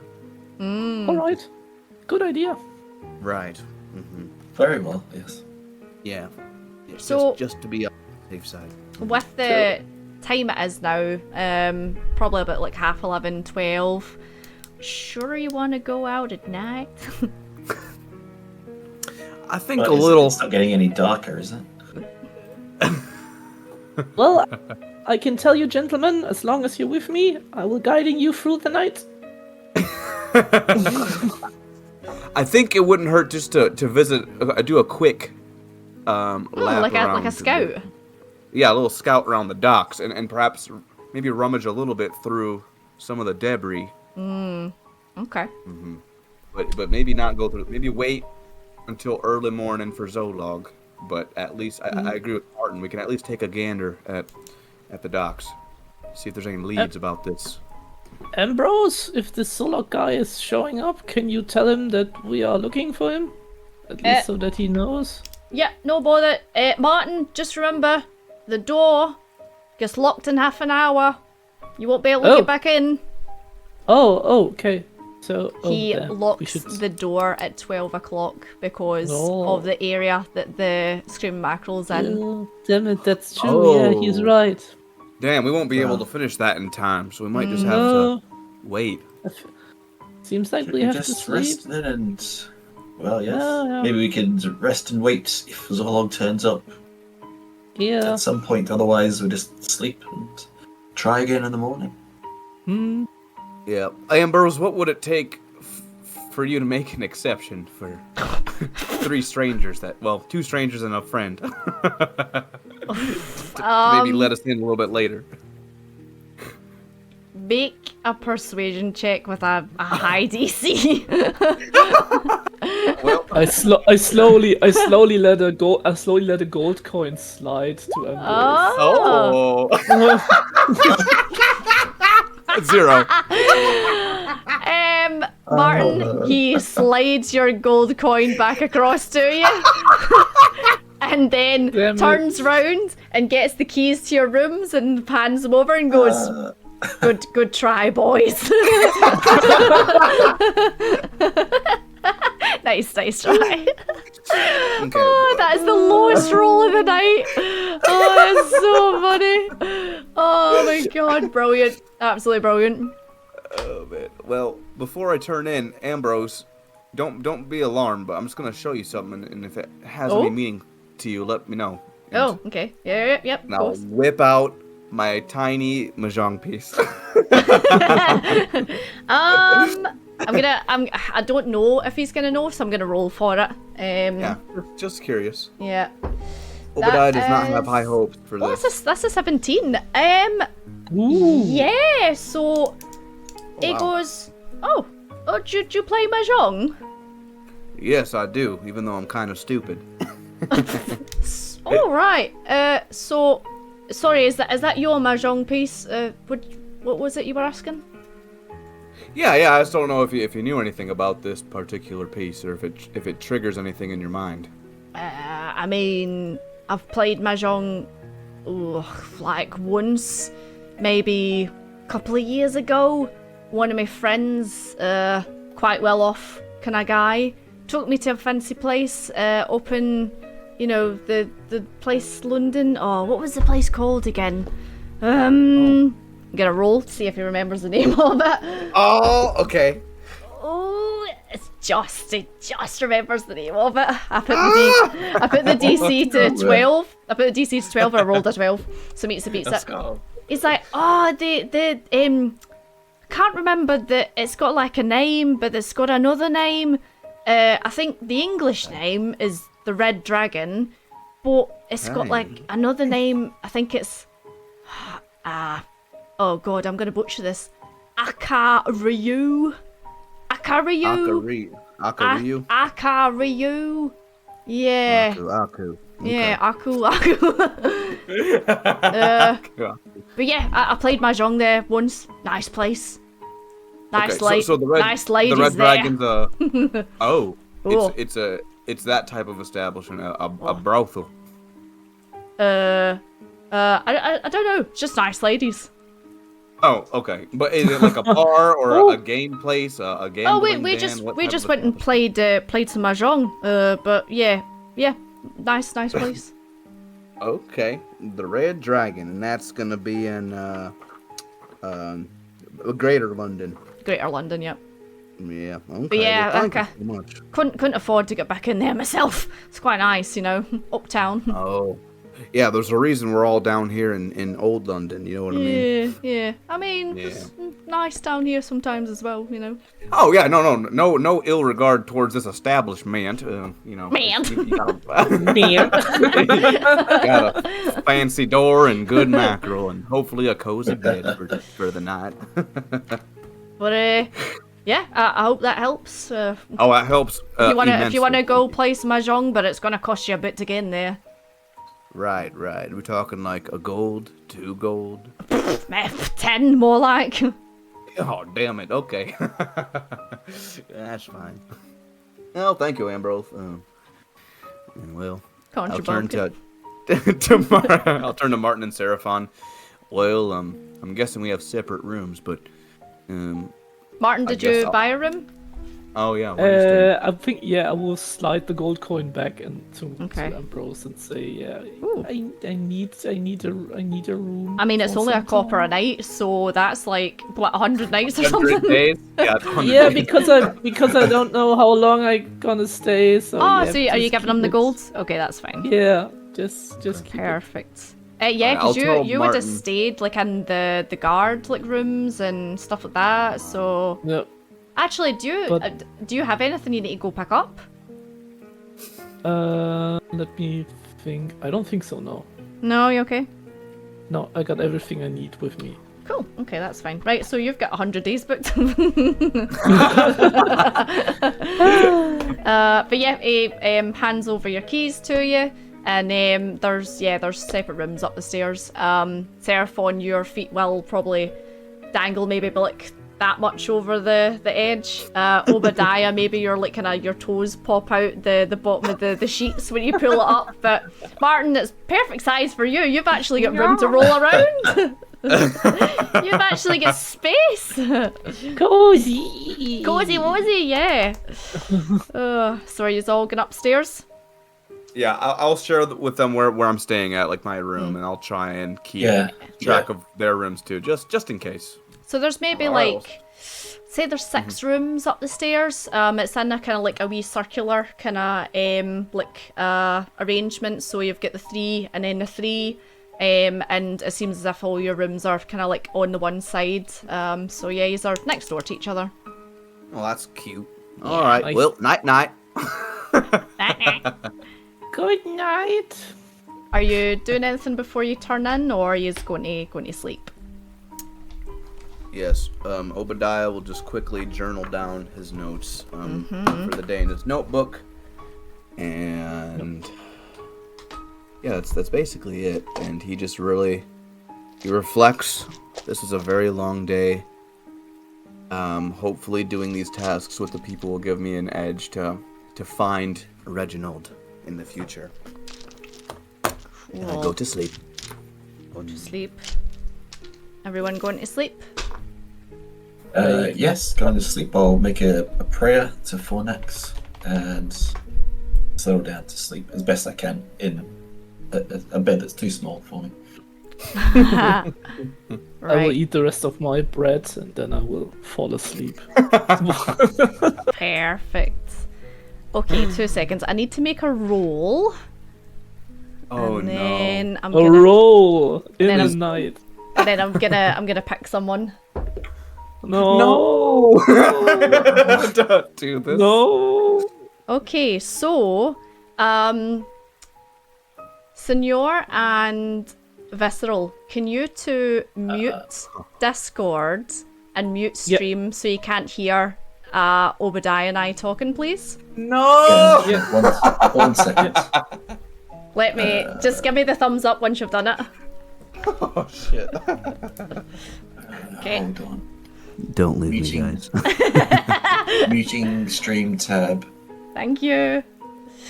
So I've muted the stream tab. I've minimized the stream tab, and I'm muting Thank you. myself. No, muting. Right. Just so you can't hear. Can you hear us? Just so we can't hear us. I don't know what he's saying, but You good? No more? Okay, I think you can't hear us. Okay, Obadiah, yes. describe to me how you sleep. Not well. The presence of the city is different from what he's used to. I'm used to just roughing it out in the wild with a small little house in the middle of the mountains. So I'm used to hearing bugs, animals, wolves, coyotes, those type of things. So it's very different hearing the city sounds.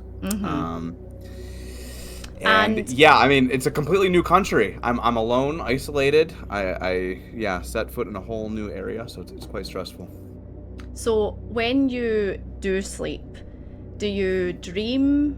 Do you have nightmares? Do you have no disturbances? What normally happens to Obadiah when he sleeps? When Obadiah sleeps, he thinks back about his family that he lost and kind of reliving that, walking in on Vivian and Abigail being torn apart. And he also flashes through memories of his time with the Whispering Pine Society and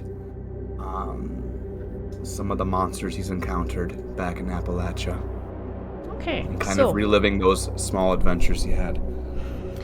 as you lay down on the bed to drift off into what you already know is going to be a disturbed night, you know you're going to dream of your wife and your daughter and the scene that you walked in on. And as you kind of like drift off, you feel that kind of like nervous energy wash over you as those kind of unpleasant thoughts and images creep into your head. However, as you are having these repeating nightmares, a kind of white light washes over the image that you're seeing in front of you, and you kind of straighten yourself up and blink a couple of times, and you are back standing in your house, in your kitchen, and it is a lovely, warm summer's day. You can hear your granddaughter and your daughter outside, playing, chasing maybe, and you look over to the sink, and your wife is standing, just Oh my goodness. washing dishes, humming a tune, you know, sun kind of like kissing her skin and making her hair shine. She looks the best she's ever looked. And she kind of turns round and smiles at you and says, "Good morning, dear. Do you want some coffee? I just put the pot on." Yeah, I would love a cup before I head out. All right, you just sit right down and I'll get it for you. Just sit Okay. down. Yeah, I'll sit down. I just- So you sit down and you kind of like sink into the chair, and it's your favourite chair to sit in, you know, it's got the kind of grooves that just like fit right with your body. And you watch your wife as she kind of like floats across the kitchen and takes it's like one of those old fashioned coffee pots that goes over the stove. And she kind of pours, she pours it, and you can smell the kind of like rich roast of your favourite coffee bean. And she brings it over to you, and she kind of puts her hand on your shoulder and puts it down in front of you and kisses you on the head and goes, "So nice this morning, ain't it?" Yeah, it's a beautiful day. I've missed you singing. Do you want me to sing some more for you, baby? Yeah, I'd like that. All right then. I'll call the girls in just a minute. I got breakfast on the go. And she kind of like turns round and goes back over to the stove and starts singing. And you can hear the laughter outside, your daughter and your granddaughter. And you hear the door open up. And what does your granddaughter look like? She would, she's kind of small, and she wears kind of like a long braid behind her head. Okay. So yeah, and she looks very similar to Obadiah, and you know, and yeah, she's got like kind of like dark brown hair, and you know, some freckles. Cool. So yeah, the door opens and you see your granddaughter come skipping in without a care in the world. She skips her way over to you and she's like, "Granddaddy!" and like kind of jumps at you to get a cuddle, you know. I'll pick her up and say, "Oh, my sweet Soraya, how was outside? Did you have fun?" "It's lovely outside, Granddaddy. Mama caught a butterfly." Did she now? Well, did you keep it or let it fly away or what? "Yeah, Mama showed Granddaddy." Now, what does your daughter look like? About the same too. She's kind of tall, and she's got a lean, muscular build. You know, she's outdoors woman too, and kind of no nonsense, but you know, kind of rough hands, but still very, very beautiful. Okay, so your daughter walks in. Give me a perception check. Okay. Oh, I'm on the wrong thing again. Okay. 15? 15. Looks like your daughter. She has that kind of rough and ready kind of look to her. She's got her brown hair. However, it's not flowing like it normally is. Like, you kind of know her to have like her hair down or plaited into kind of like a plait like her daughter. It's tied up in a bun. And she just goes, "Morning, Daddy." And then you wake up. Morning. And then you wake up.